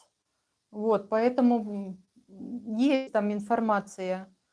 Потому что я даже вот сама ехала последний раз, я снимала, когда весной я ездила, то есть не весной, в декабре, в январе, и в этом году я ездила в Питер, и обратно возвращалась, я снимала, как ехала туда, с какими сложностями и приключениями, как обычно я езжу, и обратно там все сняла, поэтому полистайте, интересно будет, ребята. Так, ну по соли мы поговорили. Ага, про цены. Ну, про цены тоже мы говорили, да, на рынке. Вот в начале весны помидоры 120 лир стоили, сейчас цены упали, сезон пошел, клубника, все, ну, арбузы дорого еще, я считаю, как бы 50 лир арбуз за килограмм, это дорого. В магазине подешевле, сейчас даже до 20 лир доходит, но в прошлом году были по 5 лир арбузы. Но мы брали в прошлом году, знаете, вот не полосатые арбузы, а темные. Темные арбузы, они без косточек, они намного вкуснее. Вот, если что, вот в Биме часто их продают. Но пока не было, только полосатые. И огромные, килограмм по 15, наверное. Ну, его надо на 4 части резать, чтобы засунуть в холодильник только. Очень огромные. А так очень вкусно. Черешня очень вкусно. Я брала черешню, вот 150 лир. Вчера покупала у нас на субботнем рынке персики, плоские такие, по 50, нектарины 50 лир. Обычные персики круглых нету пока. Ну, какие-то были один раз, привозили, но дубовые. А хочется, знаете, такие, чтобы ел вкусные. Абрикосы были недорого. Я даже варенье сварила по 50 лир, я брала. Но я сразу взяла 5 килограмм и сразу закрыла на зиму. Выпечки. Я люблю вот абрикосовые, знаете, вот пирожок там спечь такой не нравится.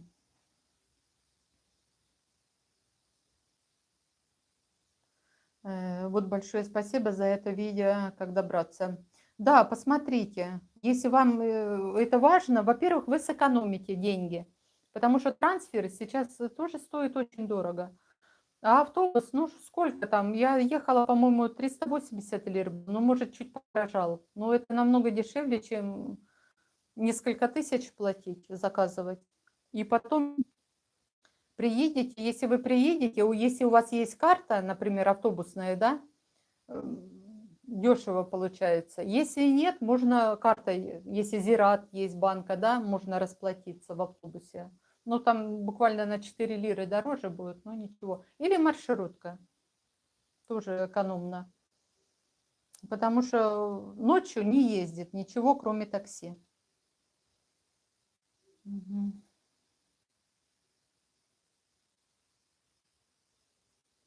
Из Мерсина в Курова, да, да. Угу. Беру еще рецепты, выкладывайте, пожалуйста, очень интересно. Так, да, рецепты. Вы посмотрели рецепт у меня где? В Телеграме?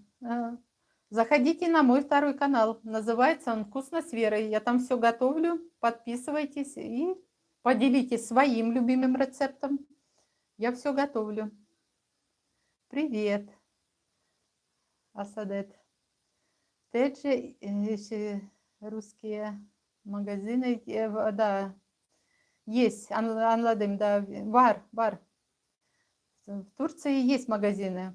Ну, как русские магазины с русскими продуктами есть. Ну, не только с русскими, есть там и украинские продукты, и еще это привозят в основном из Анталии, с Аланьи. Эти продукты, даже свинину привозят, но тоже, по-моему, или с Анталии, или с Аланьями. Магазин, если кто интересует по поводу свинины, если ехать по нашей Газипаше, самый-самый конец, если вы живете вот возле субботнего рынка и вот туда, в конец, там есть Мигрос магазин, и в доме дальше пицца, кафешка еще и магазин, где продают свинину.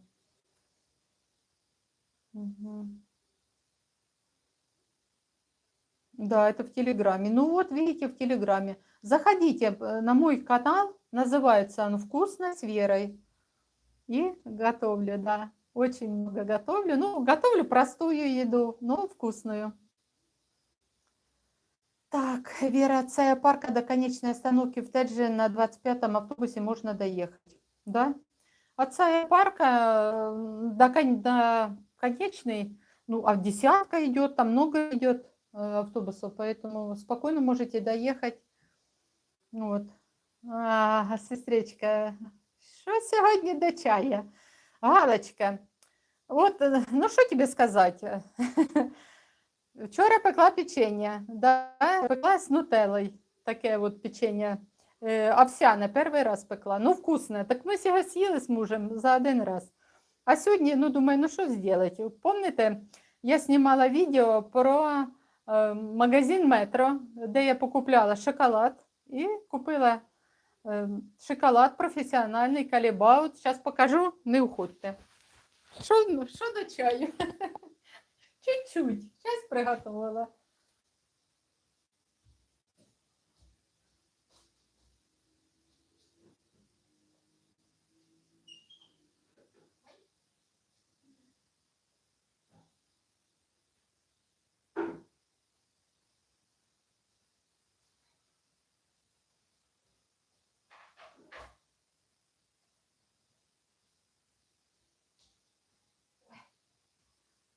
Так, ребята, я не знаю, видно вам, не видно, вот так. Сейчас подойду поближе. Вот такие конфетки я приготовила. Видно, нет? Не видно, да? Вот так. Вот такие. Это трюфель. Очень вкусные трюфели. Сделала. Ой. В общем, будем конфеты есть. Вот видно, да? Или не видно? Вот. Вот такая красота у меня. Вот так. Так. Оформила такие, у меня формочки есть, цветочки.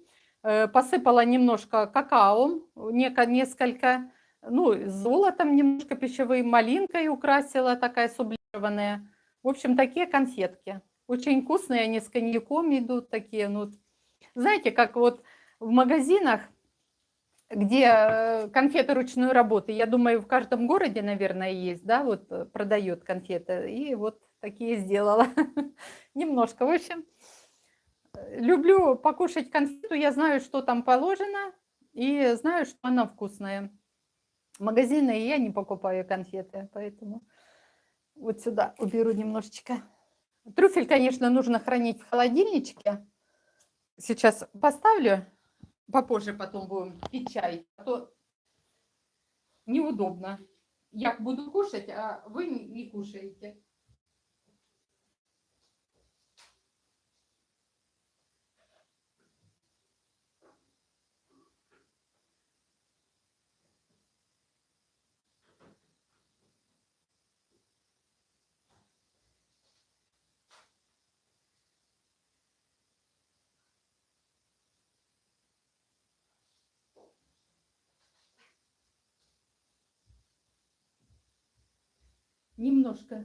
Немножко, ой, задержалась.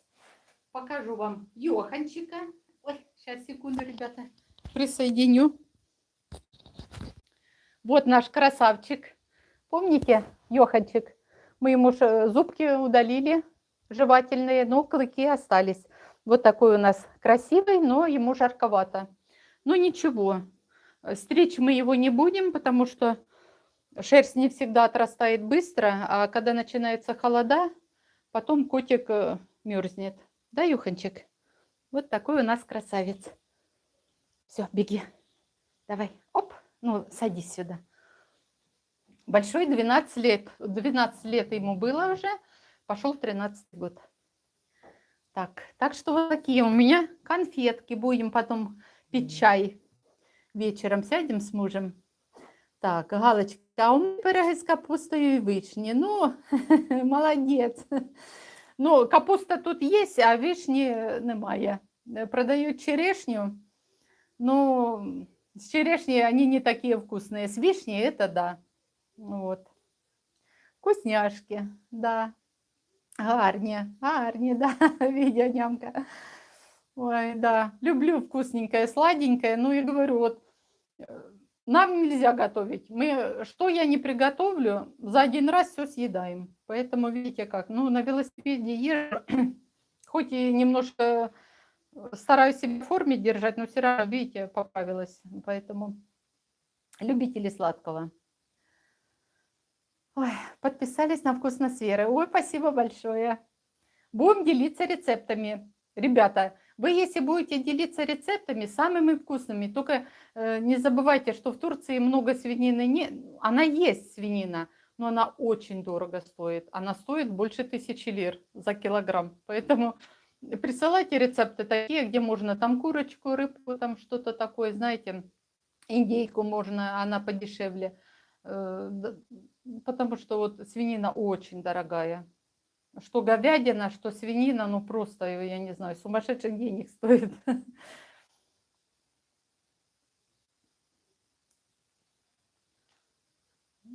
Вкуснота и красота. Надюшенька, видно і смачно виглядить. Да, сестричка? Да. Очень вкусненько. Ксюшенька, ждем борщ из бараньей ноги. Ну да, надо будет. Ну, сейчас жарко.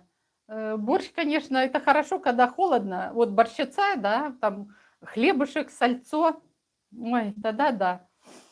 Ну, а сейчас окрошку только надо. Кстати, вот знаете, турецкая окрошка, я удивлялась, у них совсем, считай, ничего не кладут. Натертый огурец заправляется айраном, солью, вот тебе вся окрошка. Мы привыкли, чтобы там еще все было, а у них нет, вот так, еще даже кладут лед. Поэтому, ну, я думаю, когда холодно, то есть жарко, вот это, да, спасает. Нужно будет это. Ну, я думаю, когда будет холодно, борщ я сделаю, конечно, с бараньей ноги. Добрый вечер, Вера. Что там в Бахче возле дома? Так, Бахчу нашу распахали. Я не помню, я выкладывала шортс или нет. Ну, в общем, ребята, я снимаю все. Вот, например, мы про набережную, да, снимали. Как бы от и до. Вы видели начало, вы видели конец. В Бахче тоже есть начало, но конца пока еще нет. Ничего пока не строили. Убрали дорожки, убрали домики вот эти все. Деревья несколько штук оставили. Остальные покорчевали все такое. Ну, трактор ездил и все убрал. Ничего, не вспахали, ничего, ждем. Я думаю, они все силы кинули на набережную, вот это все делали, тротуары, там все, во-первых, дорогу центральную, везде же там отметились, управа, как говорится, что какая проделана работа. Может, средств уже не так много осталось, может, в плану ближе к осени туда, когда чуть похолоднее будет. В общем, ждем. Я буду все снимать, и потом также смонтируем видео, как и набережную, что от того момента до другого вы видите, как все шло. Понимаете, так будет интересней. Что ничего не было, а потом бах, и тебе тут красота. Надеемся, будет. Хотелось бы, конечно, чтобы быстрее, но просто не успевают турки. Вроде бы смотришь, везде работают, и там, и там, и там, но не знаю. Будем ждать.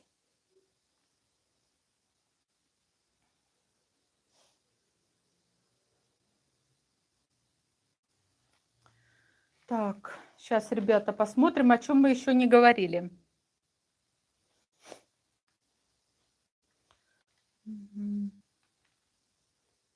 Ну что, погода у нас тут классная, понятно. У вас, ребята, какие планы вообще на лето?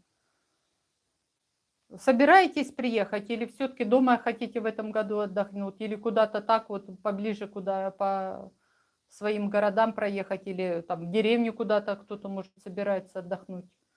Тоже классно.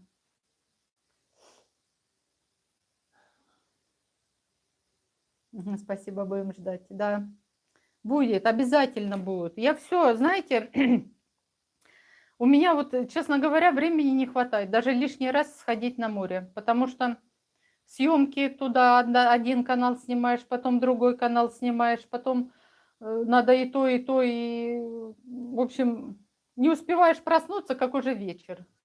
Поэтому время в обрез. Угу. Так, мы в декабре приезжаем на зимовку, ну отлично. Я думаю, мало ли, если вы в Тедже, можем встретиться, пообщаться, проблем нет. Угу, я в 22 года тоже классно. Ну, Наташа собирается приехать, если в Рио будет готов. Но, Наташенька, а вам вообще вот сказали, когда будет вот за ключами вам нужно приехать? Или пока ничего, никакой информации? Потому что обычно, когда за ключами приезжает, это там уже, считай, можно оборудовать все, как говорится, это, подать документы, мало ли на этот, на туристик. Кто его знает? Так, я в августе приеду в Тедже, в новую квартиру. Ага, надо будет устроить тусовку и танцы. Ну, конечно, что, господи, собрались до это. Наталья Александровна, привет из Киева, Вера. Чемодан уже собран. Надеюсь, что до встречи. Да, Наташенька? Конечно, я с удовольствием встречусь. Так, вот это же обязательно хотела бы с вами встретиться. Да, ребята, приезжайте. Я часто иногда вот даже на рынок иду, да, подписчики встречаются. Вот, я ваш подписчик. Мы разговариваем, общаемся, поэтому все, кто видит меня, всем привет. Поэтому проблем нет. Так, сейчас глянем, что еще мы тут не обсудили.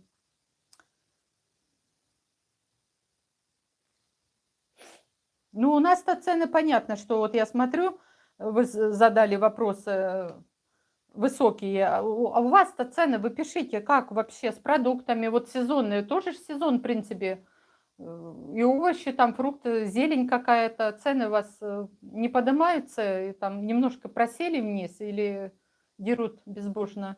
Но мясо, я думаю, у вас все равно дешевле. Как бы рыба, мясо, может, уже какие-то такие деликатесы подороже, ну, пишите.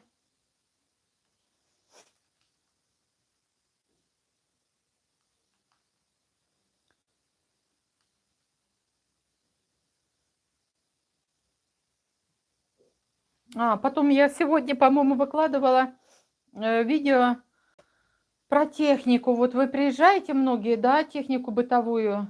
Я сказала, что шортс был про А101. На самом деле, да, А101 это самый дешевый сетевой магазин. Вы можете у него там купить или на сайт зайти купить. Они приедут, потом все установят, гарантия, все будет. Самый дешевый магазин. Если поедете в город, то там вот эти Медиамарт, все такое, там цены намного дороже. Или частные магазины такие, более дорогая техника, все. Если вы едете на машине и у вас есть возможность привезти, например, с собой, везите даже что-то мелкое, те же там кофемолку там или блендер там или миксер. У вас, я думаю, все равно будет дешевле, чем тут. Потому что все, что электробытовое, здесь очень-очень дорого.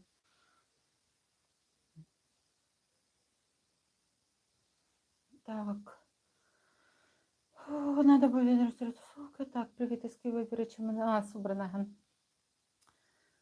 На пляже прилично будет загорать. Так, на пляже также прилично будет загорать и лежать в купальниках. Да, загорают и купаются. Но, знаете, иногда смущает, когда приезжают, ну, я понимаю, когда там тело идеальное, есть на что посмотреть. Но когда какие-то немножечко там лишние килограммчики, и когда человек стоит в бикини, ну, в стрингах вот этих, да, ну, как-то неловко, даже вот со стороны чувствуешь, не тот человек, который стоит, а сам, когда идешь, смотришь со стороны. А турки выходят же, они на набережную, сидят на скамейках, как-то, знаете, ну, не очень хорошо. А так, да, все купаются, все, это нет проблем. Так, Наталья, ждем искан и управляющую компанию. РИО отдельного типа, сдача посуточно, можно через управляющую компанию, так как как-то ключи не предлагали еще. Ну вот я понимаю, да, что как бы они оппозиционировали себя как отель, да, пока вы живете, вы можете там месяц, там 2-3 это, а остальное на сдачу. Ну, представляете, как вам сказать, на сдачу это, если бы была Аланья, где туристов очень много, да, вопросов нет. Ну, когда вот там получается раз-два, по-моему, 4 блока или 3 блока, 4 блока, да? 2 так и 2 поперек. Когда 4 блока и все будут на сдачу, это очень сложно сдать. Это не то, что там ты пришел и тебя расхватали. Нет, очень сложно будет сдать.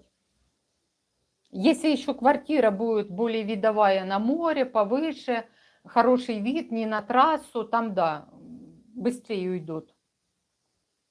Ну, дай бог, чтобы все было хорошо, поэтому не волнуйтесь, все будет хорошо, ребята. Главное, чтобы квартира достраивается, все нормально.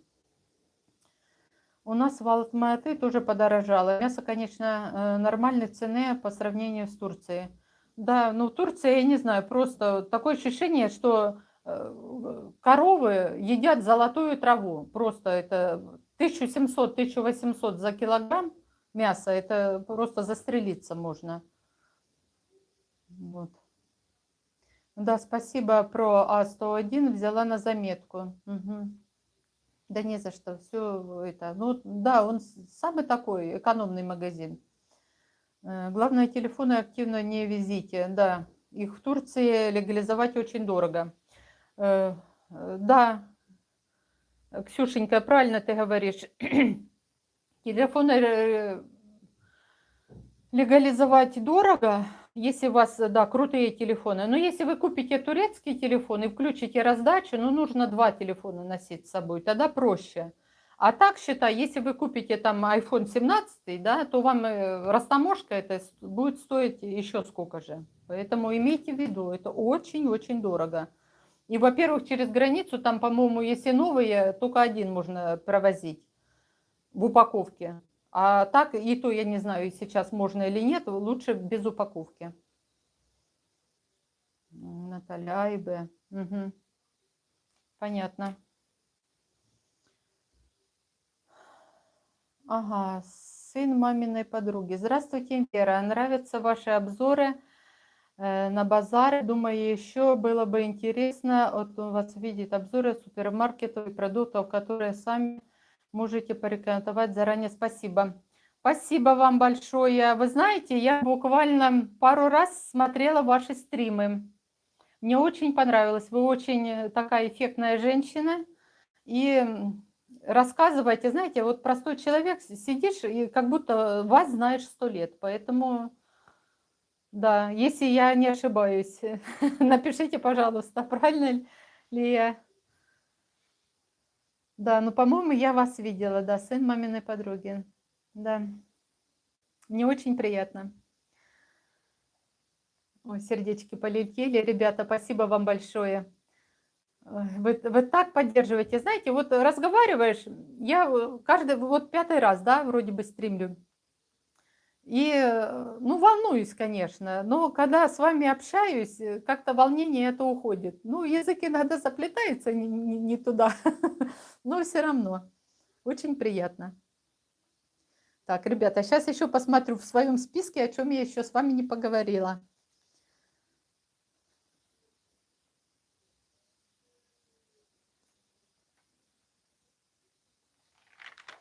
Так, мне еще ж на другой стороне, не просто так.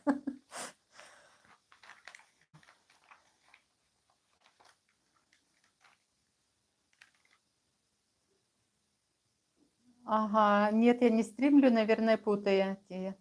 Ой, ну, может быть. Но вы знаете, э, кто его знает? Ну, может, я вот похожая, ну, как-то вот в памяти отложилась. Такая женщина, вот, ну, так приятно слушать. Все равно мне очень приятно с вами познакомиться, что вы зашли, и мы общаемся. Спасибо вам огромное. Так, про сервис я вам говорила, да, что обязательно любую технику, неважно, как, что вы купили, телевизор, там, кондиционер, холодильник. Если вы купили в магазине, пока вы не вызвали мастера, ничего не открывайте, абсолютно. Даже если вы с трендиола вызвали, то есть купили, потом вызываете, например, вы купили, например, Арчелик, да, звоните в эту компанию Арчелик, заказываете, что вам пришли, установили, вам установят ее бесплатно, занесут в систему, будет гарантия 2 года. И в случае поломки также вы обращаетесь на их сайт, они приезжают, делают все бесплатно. Поломки могут быть любые. Поэтому никогда ничего не распаковывайте. Мгм. Так. Так, ну про море мы говорили с вами. Да, море, вот видите, в этом году как-то оно такое, качелями. То чистое, то нечистое. Ну, хотя прошлый год это вообще море шикарное было. Купались с удовольствием. Но если дальше отъехать, вот как вам сказать, даже, ну, не Тамюк, а ближе туда, к Селевке, да, вот эту девичью крепость, там море, да, почище. Там, во-первых, заход хороший. Если вы приезжаете с детками, обязательно туда едьте. Идет маршрутка, по-моему, там, она идет чуть больше часа, и там уже хорошие пляжи. И, во-первых, там есть на что посмотреть. Вы можете остановиться, посмотреть все эти развалины, это крепость, там кораблик ходит, кстати. Можно сесть на кораблик и вокруг проехать. Вообще классно. Ну и купаться хорошо там. Сестричка, дуже гарний ефір. Ви хвилювалась?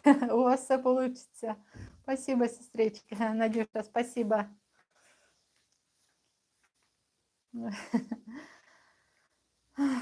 Так.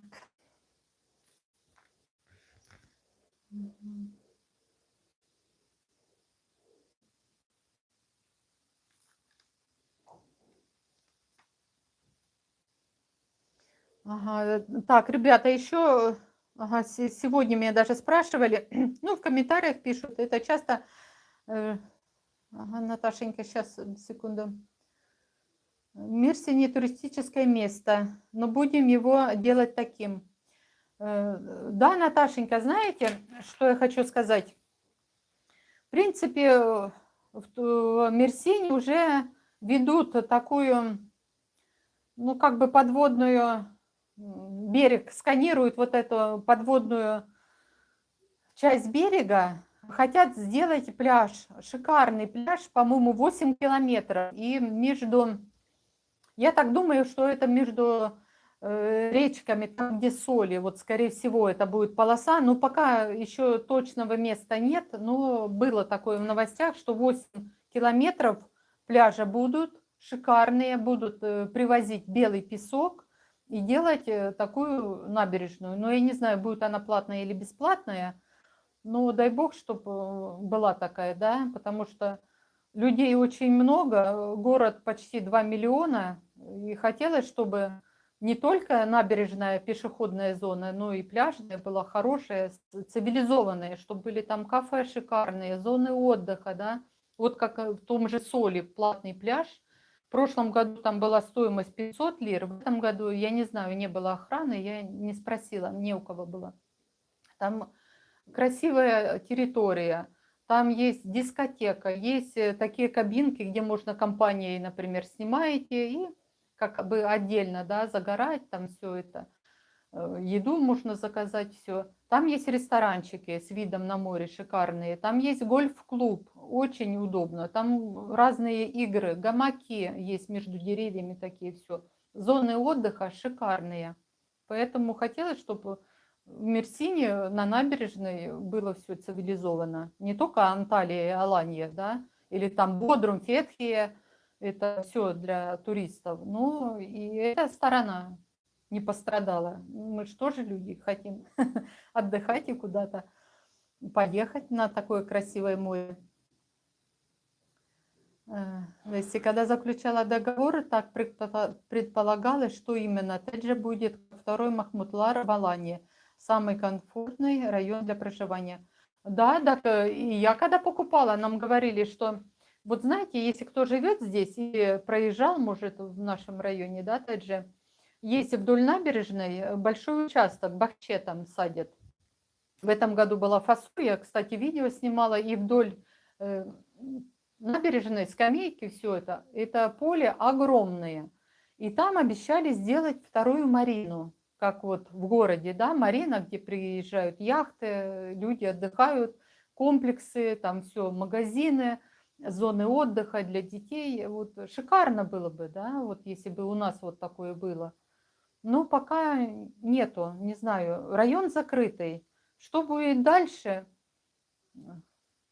не знаю. Но стройки, вот я вам скажу, очень много застройщиков сейчас пришло в Тедже, которые даже имена на слуху их не знаю. Они в городе вот эти вот строят стройки. Я видела дома их, и они строят за трассой Д400. Там просто дома растут как грибы. Вот похолоднее будет, поедем когда в сторону гор туда смотреть. Сейчас очень жарко, и, в принципе, сады не особо интересно. Ну, попозже мы потом проедем. Я поснимаю, вы посмотрите, как там все меняется. Это просто вот даже к Мигросу вот пройти, если кто знает, да, Мигрос на трассе Д400, там рядом были и мастерская ремонтная, потом стекла вставляли, еще там что-то было. Это все снесено, ничего нету, там уже дома полным ходом, я не знаю, по 7, по 8 этажей уже в ряд выстроены. Так что все меняется. Да. Да, тоже развиваются, видно сдвиги. Да, так это везде, не только в Тедже. Причем, я говорю, и Тамюк, и Арпач, и Чешмели, и Каркемпинары, везде, везде в ту сторону. Там же считалось как бы курортные районы. Там не такая большая инфраструктура, но домов очень много, очень много. И строят, причем сите делают, как бы в Тедже, видите, в основном сите 2-3 блока, редко где там 4-5, ну, только в старых, вот старые постройки у них, да, или полукругом, или так вот, несколько блоков. А так обычно 1-2. Но в Камюке там строят по несколько блоков сите. И не только Маршалл там, да, 5 блоков, там очень много рядом, которые с большим количеством квартир. Поэтому все развивается. Дорог нету особых, ничего пока нет, но будет. Все, всему свое время. Мы привыкли, что, как вот в России, да, если, например, сдают, сразу территория, садик, школа, там все. Нет, здесь в Турции не так, потому что это были села, здесь были сады, ничего не было. И начинать с нуля очень много и средств нужно, и не каждый застройщик имеет сколько средств, чтобы помимо своей стройки еще вокруг облагородить. Поэтому, ну, со временем будет нормально. И я, кстати, пройду еще, сниму видео по нашей центральной улице, вот начиная с Университетской, вот это наша круговая улица, недалеко от субботнего рынка, и пройдем по центральной улице, и обязательно сниму видео. Сейчас досадят там деревья, вы посмотрите, как там изменилось все, сколько там открылось магазинов, всяких разных заведений, и дорога разлинейная, знаете, как взлетная полоса. Шикарно просто. А вечером со светом этим, с фонарями, я думаю, вам понравится, ребята. В общем, будет на канале. Все снимем.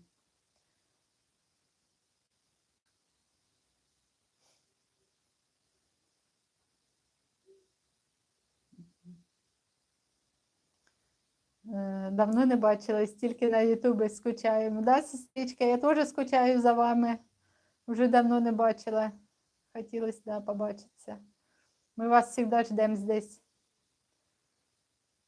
Так, я брала квартиру на Карандаше 3 года назад. Пустырь был. Да, вот так многие пустыри были. Но я вам скажу, что пустырей намного меньше стало. И вот если по нашему району, можно на пальцах пересчитать. Вот по же проехать, где хорошие места, или уже забор есть, выкупленная земля, еще застройщик не успел строить, или буквально вот несколько пустырей, которые разойдутся быстро. Просто сейчас стоимость, может, земли на них более дорогая, поэтому у кого есть деньги, те берут сразу. Вот. Но я думаю, застроится, все быстро будет. И много, и людей сколько много. Сейчас вот вечером сколько приехало отдыхающих с разных городов, и сел, и городов, и с разных республик, и везде слышно, вот я говорю, и украинскую речь, и русскую, и казахи, и кого только нету. Из Европы очень много приезжают на отпуска. Многие же купили квартиры также, да, вот 2-3 года назад. И сейчас из Германии приезжают, и с Австрии, и с Америки даже вот переехали не в другой город, и оттуда уже как бы приезжают. Поэтому людей очень много. На пляже, даже вот я, когда последнее видео снимала Тамюк, я просто обалдела. Я не видела, сколько людей.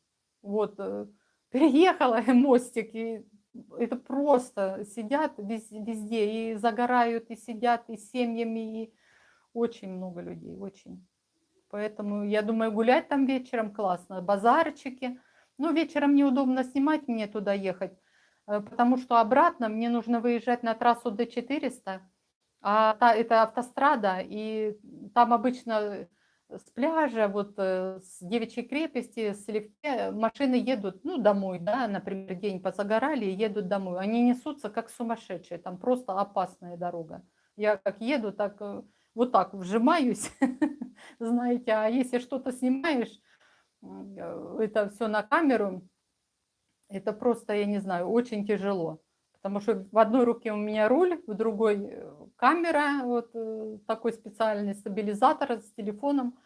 И хотелось, конечно, в планах, вот как бы YouTube уже платный канал пошел, но ждем кода с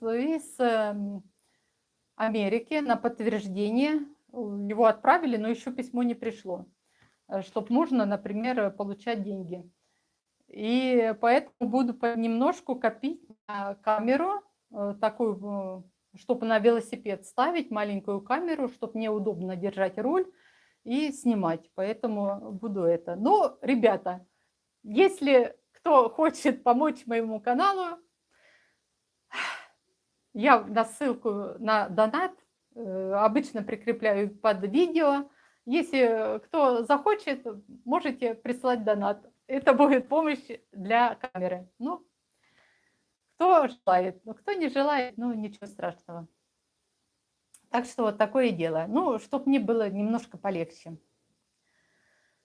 Фух, так, что еще? Сюда на развитие.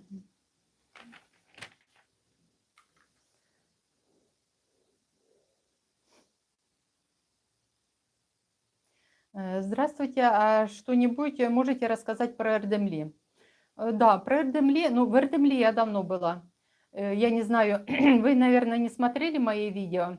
Если смотрели, я как бы весной туда ездила, потому что от Теджи до Эрдемли это почти 20 километров. И сейчас по жаре очень тяжело ехать такое расстояние, потому что я на электровелосипеде еду туда и обратно. Это 40 километров, плюс по городу еще нужно поехать. И занимает полдня, но в жару это очень тяжело. Если буду снимать, то ближе туда к осени, потому что очень далеко. А мне Эрдемли нравится. Хороший такой курортный городок, своя инфраструктура, кафешки, магазинов очень много. Ну, я несколько раз ездила. Если хотите, можете пролистнуть немножко. Там есть мои съемки. Посмотрите. Я стараюсь все показывать. Ребята, вы же знаете, я всегда вас беру с собой. Делюсь и показываю то, что есть на самом деле. Я ничего не придумаю, не приукрашиваю. Вот если там мусор или там бардак, я показываю, что есть бардак. Если хорошо, я говорю хорошо. Поэтому я ж не риэлтор, не строитель, ничего не предлагаю. Как бы простой человек, делюсь всем, что вижу. Так, Леся, также я и говорю, вообще нигде ничего не было. Развитие грандиозно быстро идет. Да, очень быстро. Но это ж хорошо, когда все строится и меняется. Самое главное, что есть движуха. Поэтому деньги есть, есть стройка. Нету, ну, инфраструктура. Город, конечно, то, что Теджи, вот буквально, я не знаю, 6-7 лет назад, это же не был Теджи присоединен к Мерсину.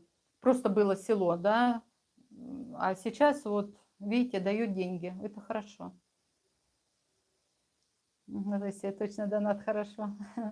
Спасибо.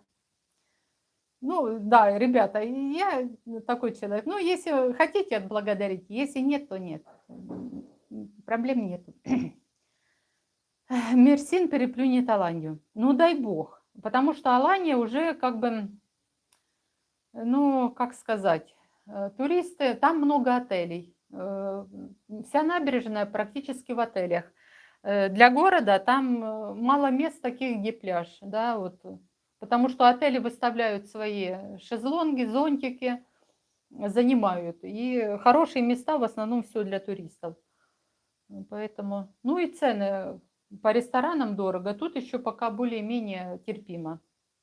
Ну и, во-первых, в каждом сите, если человек захочет хорошо посидеть, отдохнуть в компании, в каждом сите есть барбекю, есть беседки, есть столы. Господи, пожарили рыбы, шашлык, сели, отдохнули, купили что-нибудь там покрепче, и компанией отдохнуть шикарно можно. Можно куда-то поехать. Кстати, здесь есть недалеко, по-моему, в Чешмелях какой-то отель. Я проезжала мимо, но не заходила. Надо будет зайти узнать. Там, говорят, можно и на целый день, и на несколько дней брать отдыха. Сколько стоит, не знаю. Ну, как-нибудь проеду специально, узнаю. Ну, шикарная зона. Зелено, бассейны, музыка, в общем, все, что хотите. Так что, если что, можно туда поехать.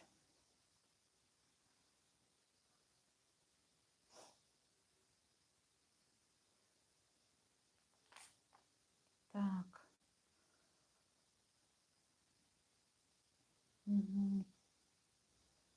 Ага, по поводу Ардемли можете написать мне в личку, была там уже раз 10. Да, вот Наташеньки, да, можно это, молодец, поделиться. Не, мне понравился, не знаю, как кому. Он небольшой город, но все есть. А что еще нужно? Кафешки есть, магазины есть. Но если куда-то нужно поехать, ну, я не думаю, что там большой торговый центр. Нет смысла ехать, например, с Эрдемли в Мерсин, э, те же шмотки посмотреть. Ну, если на Марину, да, там, где яхты, можно проехать пару раз. А так, в принципе, там полностью все есть. Шикарная набережная, там и такие скамейки с качалками, ну просто шикарно. Я говорю, я несколько раз была там, мне очень понравился, очень. Квартиры тоже разного плана есть. Есть побольше, есть поменьше. Очень хорошо. Поэтому кто купил квартиру, я думаю, никто не жалеет.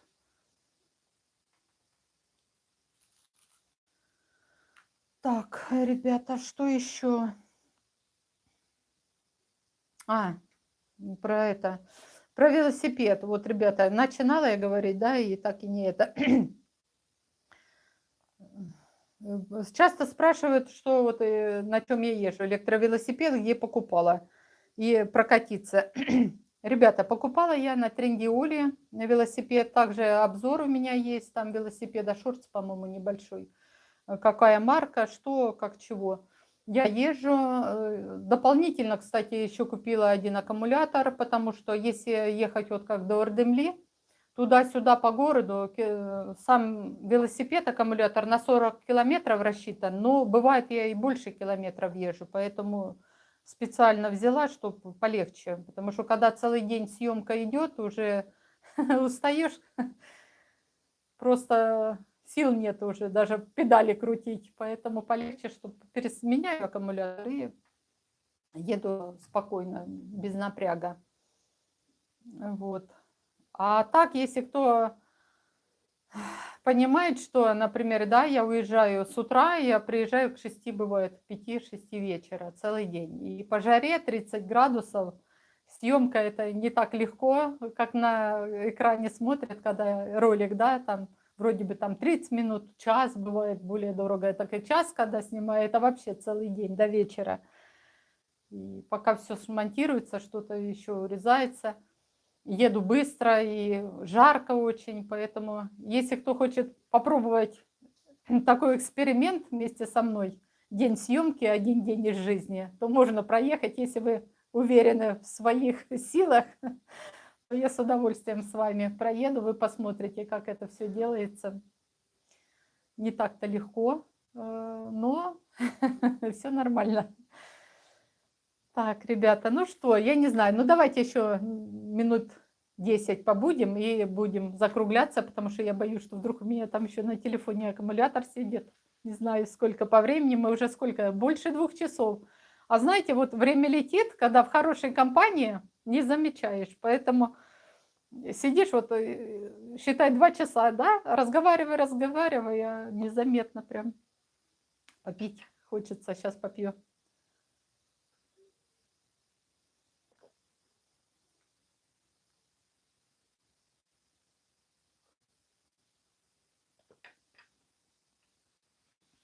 Вы такая молодец, спасибо большое. Да, мастер-класс на велосипеде. Да, вы знаете, я, в принципе, вот, на велосипеде ездила, когда 9-10 класс. После этого я не ездила вообще. Я сколько не ездила? Ну, почти около 40 лет, ну, не сколько это, было, 17, ну, 30 с лишним лет, да, это 33, там, 35 лет где-то. Я вообще на велосипеде вообще не ездила. И когда купила первый раз, для меня, конечно, знаете как, я ходила на территорию возле вот этого морского училища. Там есть небольшая территория, я там училась ездить, потому что он же быстро едет, да, чуть нажал, тем более у меня обычный был велосипед, знаете, 2 колеса даже не было, не спортивный, тормоза обычно там назад на педали нажимаешь и тормозишь. А тут вот, ну, уже привыкла и по трассе, и в город езжу, и везде. Мне уже, знаете, если я день не поезжу, и, во-первых, я себя э, некомфортно чувствую, то, что, ну, я сладкое люблю, все вкусненькое. Мне надо, чтобы немножечко движения было, сбросить, как говорится, лишнее. С вечера, как обычно, да, вечер 8 часов, а что надо? Ну, покушать надо, сладкого чего-нибудь, вкусненького, что-нибудь смотришь, надо заживать. Ну, чтобы совсем не быть колобком, надо двигаться. Поэтому я даже в поликлинику, вот я ездила на уколы. Помните, я рассказывала, что есть поликлиника для иностранцев в Мерсине. Это почти у Сая парка, не доезжая 4 остановки. Вот, я ездила даже на уколы туда. Ну как, турки, они как говорят? Я умею сама уколы делать, но нельзя. Если, например, в Турции ты заболел, или иди в государственную клинику, или в частную, делай укол. Выписывают рецепт, покупаешь лекарства, уколы в аптеке и потом ездишь. Я говорю, ну куда-то мне ехать далеко? Я говорю, я уже к вам приеду, там, где уже знаю. И вот ездила спокойно. Утром встаю и по трассе доезжаю мимо Соли центра, и там уже по набережной от Соли. А до Соли я по трассе еду. Поэтому, да, уже привыкла. Так что, если кто хочет научиться, курс молодого бойца я проведу, быстро научитесь. Будете ездить потом очень быстро. Приятно пообщаться с хорошим человеком. Да, спасибо, ребята. Мне тоже приятно с вами общаться. Немножко горло подсело. Хорошо с вами пообщаться. Вы комментарии такие пишете, знаете. Меня муж говорит, ну ты прям вообще, говорит, такие дифирамбы. Я говорю, Юра, ну говорю, ну это, говорит, прям аж неудобно. Я говорю, ну что делать? Я говорю, стараюсь все. Так что, ребята, спасибо большое. Вы у меня молодцы, вы меня поддерживаете. Вот если бы не было поддержки, может, как бы в начале, да, может быть, сломался человек. Но когда есть поддержка, и даже другой раз, когда бывает комментарий какой-то такой, ну, думаю, ну, мало ли, у человека было настроение другое, да. Ну, кто-то есть общительный, а кто-то есть замкнутый, лишнее слово боится сказать. Я, например, общительный. Мне, как говорится, быстро общий язык нахожу с людьми. Поэтому, ну, такой человек. Какая есть, такая и есть. Куда деваться, ну.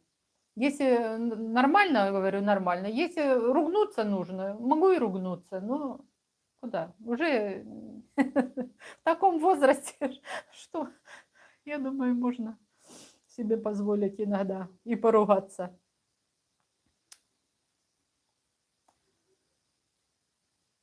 Так, у меня не электровелосипед, но катаюсь на йогу для спорта. Ой, какая молодец, Наташенька. Йогу это да.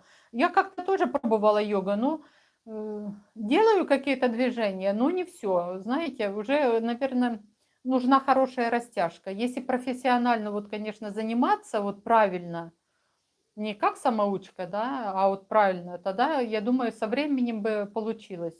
Но с другой стороны, я еще боюсь иногда что-то делать, какие-то такие движения, потому что у меня было еще в школу я ходила, повреждение связок в колене. И после этого уже операцию тогда не делали в то время, это было, ох, как давно, и в 9 классе я была. Операцию не делали, и как бы другой раз напрягать ногу, вот связки, как знаете, вот сложновато. Такое ощущение, как будто вот нога сейчас подвинется и все, и не встанешь потом. Поэтому иногда стрёмно мне что-то такое делать. Но стараюсь что-то спортом, конечно, заниматься.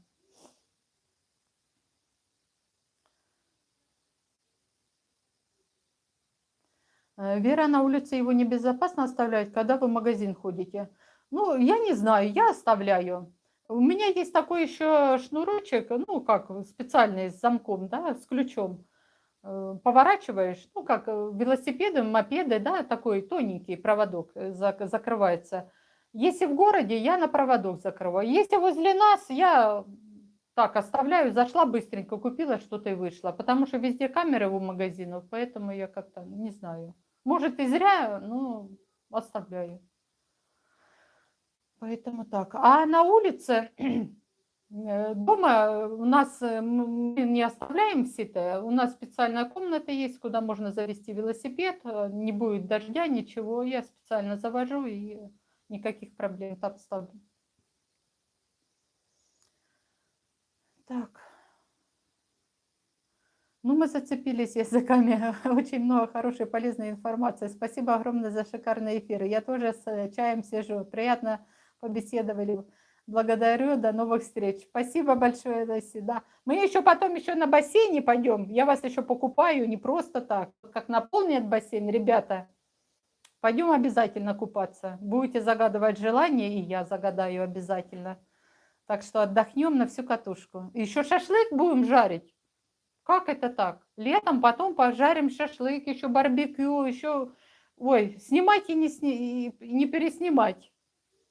Так что будем все вместе делать. Вера, можете поделиться хорошей программной переводчиком на турецкий? Ой, я не знаю, хороший у меня или нет. Я поделюсь обязательно. Поделюсь, Наташенька. Так, Вера, до пенсии вы кем работали, если не секрет? Ой, кем я только не работала. У меня профессий много было. А самое первое, я была закройщик легкого женского платья. Вот. А потом кем только не была. Работы много за свою жизнь было, поэтому простой общительный человек, не знаю. Да, я за любой кипиш, я тоже. Ой. Так, в восторге от того, как хорошо вы уже на турецкий понимаете и говорите. Ну, как, Наташенька, ну, я, может, даже понимаю больше, чем говорю. Потому что, знаете, как собака вот эта, вот она понимает, но сказать не может. Поэтому что-то я могу сказать. Например, отдельные слова я знаю, но как предложение связать, вот, чтобы точно было, без ошибок, не все знаю. Могу какие-то короткие, но когда вот начинают, а туркам как? Вот начинаешь что-то говорить по-турецки, они думают, что ты все идеально знаешь. И начинают вот это тара-тара-тара-тара-тара. Я говорю, я ваш. Я говорю, медленнее, медленнее. Я не успеваю фокусировать, что ты там трендишь. И они вот это ля-ля-ля-ля, потом вот останавливаю, говорю, я ваш. Я говорю, анламадем, не понимаю. Когда понимаю, уже потом все говорю. В общем, такие дела. Но они не обижаются, нормально. Ну, в крайнем случае, если что-то непонятно, даже жестами можно объясниться. Какие-то слова есть, что-то это, или переводчик, если есть телефон. Если нету, можно жестами. Турки поймут. С отдельных слов свяжут в кучу. Так.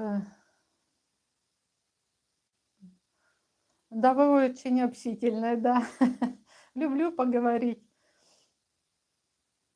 Так, а где можно поучить турецкий? Ну, поучить турецкий это если платно или в город ехать. Я не знаю, сейчас есть курсы или нет. Но когда я была 2 года назад, были курсы у нас бесплатные в Мухтаре, там, где рынок по средам, такое здание, кто в Телже живет, знает, Мухтар, этот. Вот там были курсы. Мы ходили 3 месяца каждый день. Ну, как, учитель турок. Вот представляете, вы приходите, и вам по-турецки все говорят, везде по-турецки написано, и ты сидишь как идиот первое время. Приходишь домой и с телефоном начинаешь вот это все учить. И тем более каждый божий день. И программа, и ты не успеваешь просто вот все запомнить, потому что, ну, невозможно все запомнить. Ну, что-то запомнилось оттуда, что-то уже как бы со временем, ну, немножко не понимаю, да. Но не сказать, что прям я знаю идеально, нет.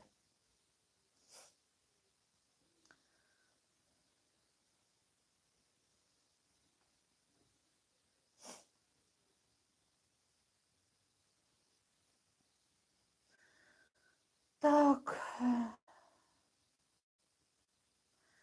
Юрик написала, как понимаешь, сказать не можу. Да, Юрик, да.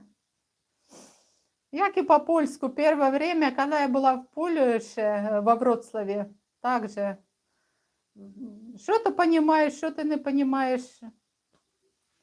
Да, очень много онлайн-курсов в инсте. Да, курсов много, но все зависит от преподавателя. Если преподаватель толковый и хорошая память, ну как молодая, уже с возрастом уже не та память, знаете, она вот так сюда летит, туда вылетает, поэтому сложно. Ну, да, надо, конечно, с преподавателем. Но, как говорят, если рядом турок, вот когда многие как вышли замуж, и муж турок, те быстро учатся, потому что есть кто тебя поправит в любой момент.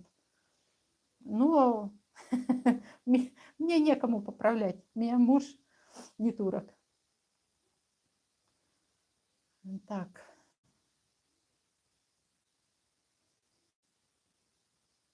Я учу турецкий уже 2 года и все равно не понимаю их быструю речь. Ну вот, когда они начинают быстро, это просто вот прям текст. И причем у них текст разговорный, не то, что вот литературный, да, вот как правильно. А вот начинает бедака, вот нет бы сказать, да, правильно. Что за бедака? В общем, пока разберешься, так, ну ничего, уже понимаем. Бердакика нужно говорить. 1 минута, да? А не бедака, бедака. Удивлялась. Ну, ничего, нормально. Представляю, я так немецкий учила. Да, немецкий тоже, наверное, сложно. У меня частные уроки по компьютеру занималась. Ну, это да, если вот, конечно, каждый день с преподавателем и вот правильно, что вот именно разговорная речь, что тебе понадобится. Не все вот грамматика там и это, а вот именно какие-то фразы, они быстрее будут запоминаться. Что, например, как пойти, что купить, что сказать, как поздороваться, как сказать имя свое, это одно, а когда тебе вот текст вот этот быстрый, не зная, о чем говорят, конечно, сложно. Вот так. Ну, мы до утра, наверное. А что такое бедака? Бир-дакика, 1 минута. Нужно говорить бир-дакика, 1 минута. А они бедака. Я ей говорю, что за бедака? А мы когда на курсы ходили, ну, правильная речь была, да, вот нам пишут текст. Но турки это нет, у них своя речь. Поэтому такое. Фух. Ребята, мы с вами уже сидим 2 часа 18 минут. Ну, еще пару минут и будем закругляться, наверное, да? Вы, наверное, устали? Угу. 1 минута, да? 1 минута. Ой, ребята, спасибо большое, что вы зашли на мой прямой эфир. Я потом оставлю этот эфир еще в записи. Кто не смог прийти на эфир, может посмотреть. Поэтому смотрите, кто не был на моем кулинарном канале, ссылочка, знаете, будет закреплена. Я и закрепляю под каждым видео. Называется он «Вкусно с Верой». Заходите, я готовлю простые вкусные блюда. Делюсь рецептами. Вы присылайте свои, я с удовольствием приготовлю ваши рецепты. Ой, спасибо, ребята, сердечки, очень интересно с вами. Мне тоже с вами, знаете, вот прошло время, как 5 секунд. Даже вот страха такого нету. Ну, перед началом эфира, вы же знаете, меня вот так вечно что-то непонятно, что-то с телефоном включается, не включается. В общем, такое дело. Благодарим за ваш труд. Спасибо, ребята. Как у нас 5 секунд в Біржака. Дякую, дякую. Спасибо. Я вам теж дякую всім. Дуже приємно було з вами общатися, разговаривать, делиться всем, обсуждать. В общем, ребята, вы не забывайте писать в комментариях, да, вот под видео, там, если нравится вам, пишите честно, нравится, не нравится, пишите дизлайк, это тоже YouTube видит, но тоже еще потом или дублируйте, или потом со временем, чуть позже, если вас интересует какая-то информация в Telegram, у меня есть Telegram-канал, под видео в описании, вы так пролистайте, там есть ссылочка, заходите на этот Telegram, мы общаемся, я там просто другой раз быстрее могу вам ответить, и даже, как я говорила ранее, что когда я делаю ответ, и потом еще идут ответы, да, вопросы. Я просто этого не вижу, мне нужно потом пролистывать все, искать вот это. А в Telegram, когда вы напишете уже попозже, там все будет видно. Тешекир Эдерим. Тешекир, спасибо. Спасибо вам большое. Да, будем писать. Ребята, Аллах, да, дякуємо. Дякуем. Спасибо, спасибо большое, ребята. Все, я закругляюсь. Спасибо вам большое за эфир. В общем, мы много чего не сняли, но обязательно с вами снимем. Я, как всегда, возьму вас с собой, поделюсь всем, что я вижу. Вы будете путешествовать вместе с собой. Покупаемся, шашлык пожарим. Мы еще сходим, чай попьем в нашу эвкалиптовую рощу. В общем, планы грандиозные. Çok güzel. Çok güzel. Evet. Да, evet. Ждем новые видео. Спасибо. Будут видео, и видео много. Но не забывайте, что я видео всегда делаю немножко с запасом, потому что ситуации разные бывают. И я болею иногда другой раз. Или там бывает, знаете, ну сил нету просто встать, куда-то ехать. А видео в этот день нужно, потому что я обычно уже у меня график есть, что выхода. Поэтому я всегда с запасиком снимаю. Вот. Но бывают такие случаи, которые нужно день в день. Я тогда то, что должно быть запланированное видео, я его отдвигаю в стороночку немножко чуть позже. Делаю то, что срочно нужно выложить. Вот. А потом уже идет то видео. Ну, как видите, вчера у нас такой ливень был, гроза, ливень, просто это ужас. Громыхало так, что никуда не поехать. Ну, поэтому не обижайтесь, я стараюсь. Вот, так что так. Ждем новые видео. Çok güzel, evet. Все, ребята, закругляемся. Спасибо большое. Фух, кто был на стриме, ну а кто не был, тот посмотрит записи. Геле-геле. Да, геле-геле. Вот видите, а вы говорите по-турецки не это. Вы сколько слов знаете? Это ж просто, я не знаю, все основное. Как имя, адене, да, там сказал, до свидания, геле-геле. Да, спасибо вам большое. Спасибо, ребята. Сердечки, очень приятно. Да. Увидимся, увидимся. Обязательно увидимся. Так что вы не стесняйтесь, если что-то нужно написать, даже в Telegram, что, да, мы можем с вами списаться, и я хоть на WhatsApp, хоть в Телеграме, там, если это, потому что многие пишут, я встречаюсь в личку, говорит, попереписывались, и как бы нет проблем. Я человек общительный, поэтому что я знаю, я поделюсь. Что не знаю, как говорится, брехать не буду, поэтому вот. Так что, ребята, все.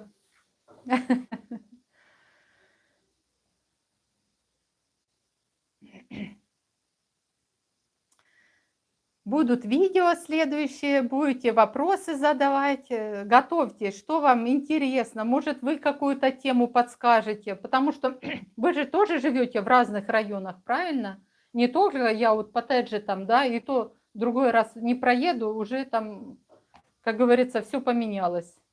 Вот. Да, спасибо большое, все, спасибо. Спасибо.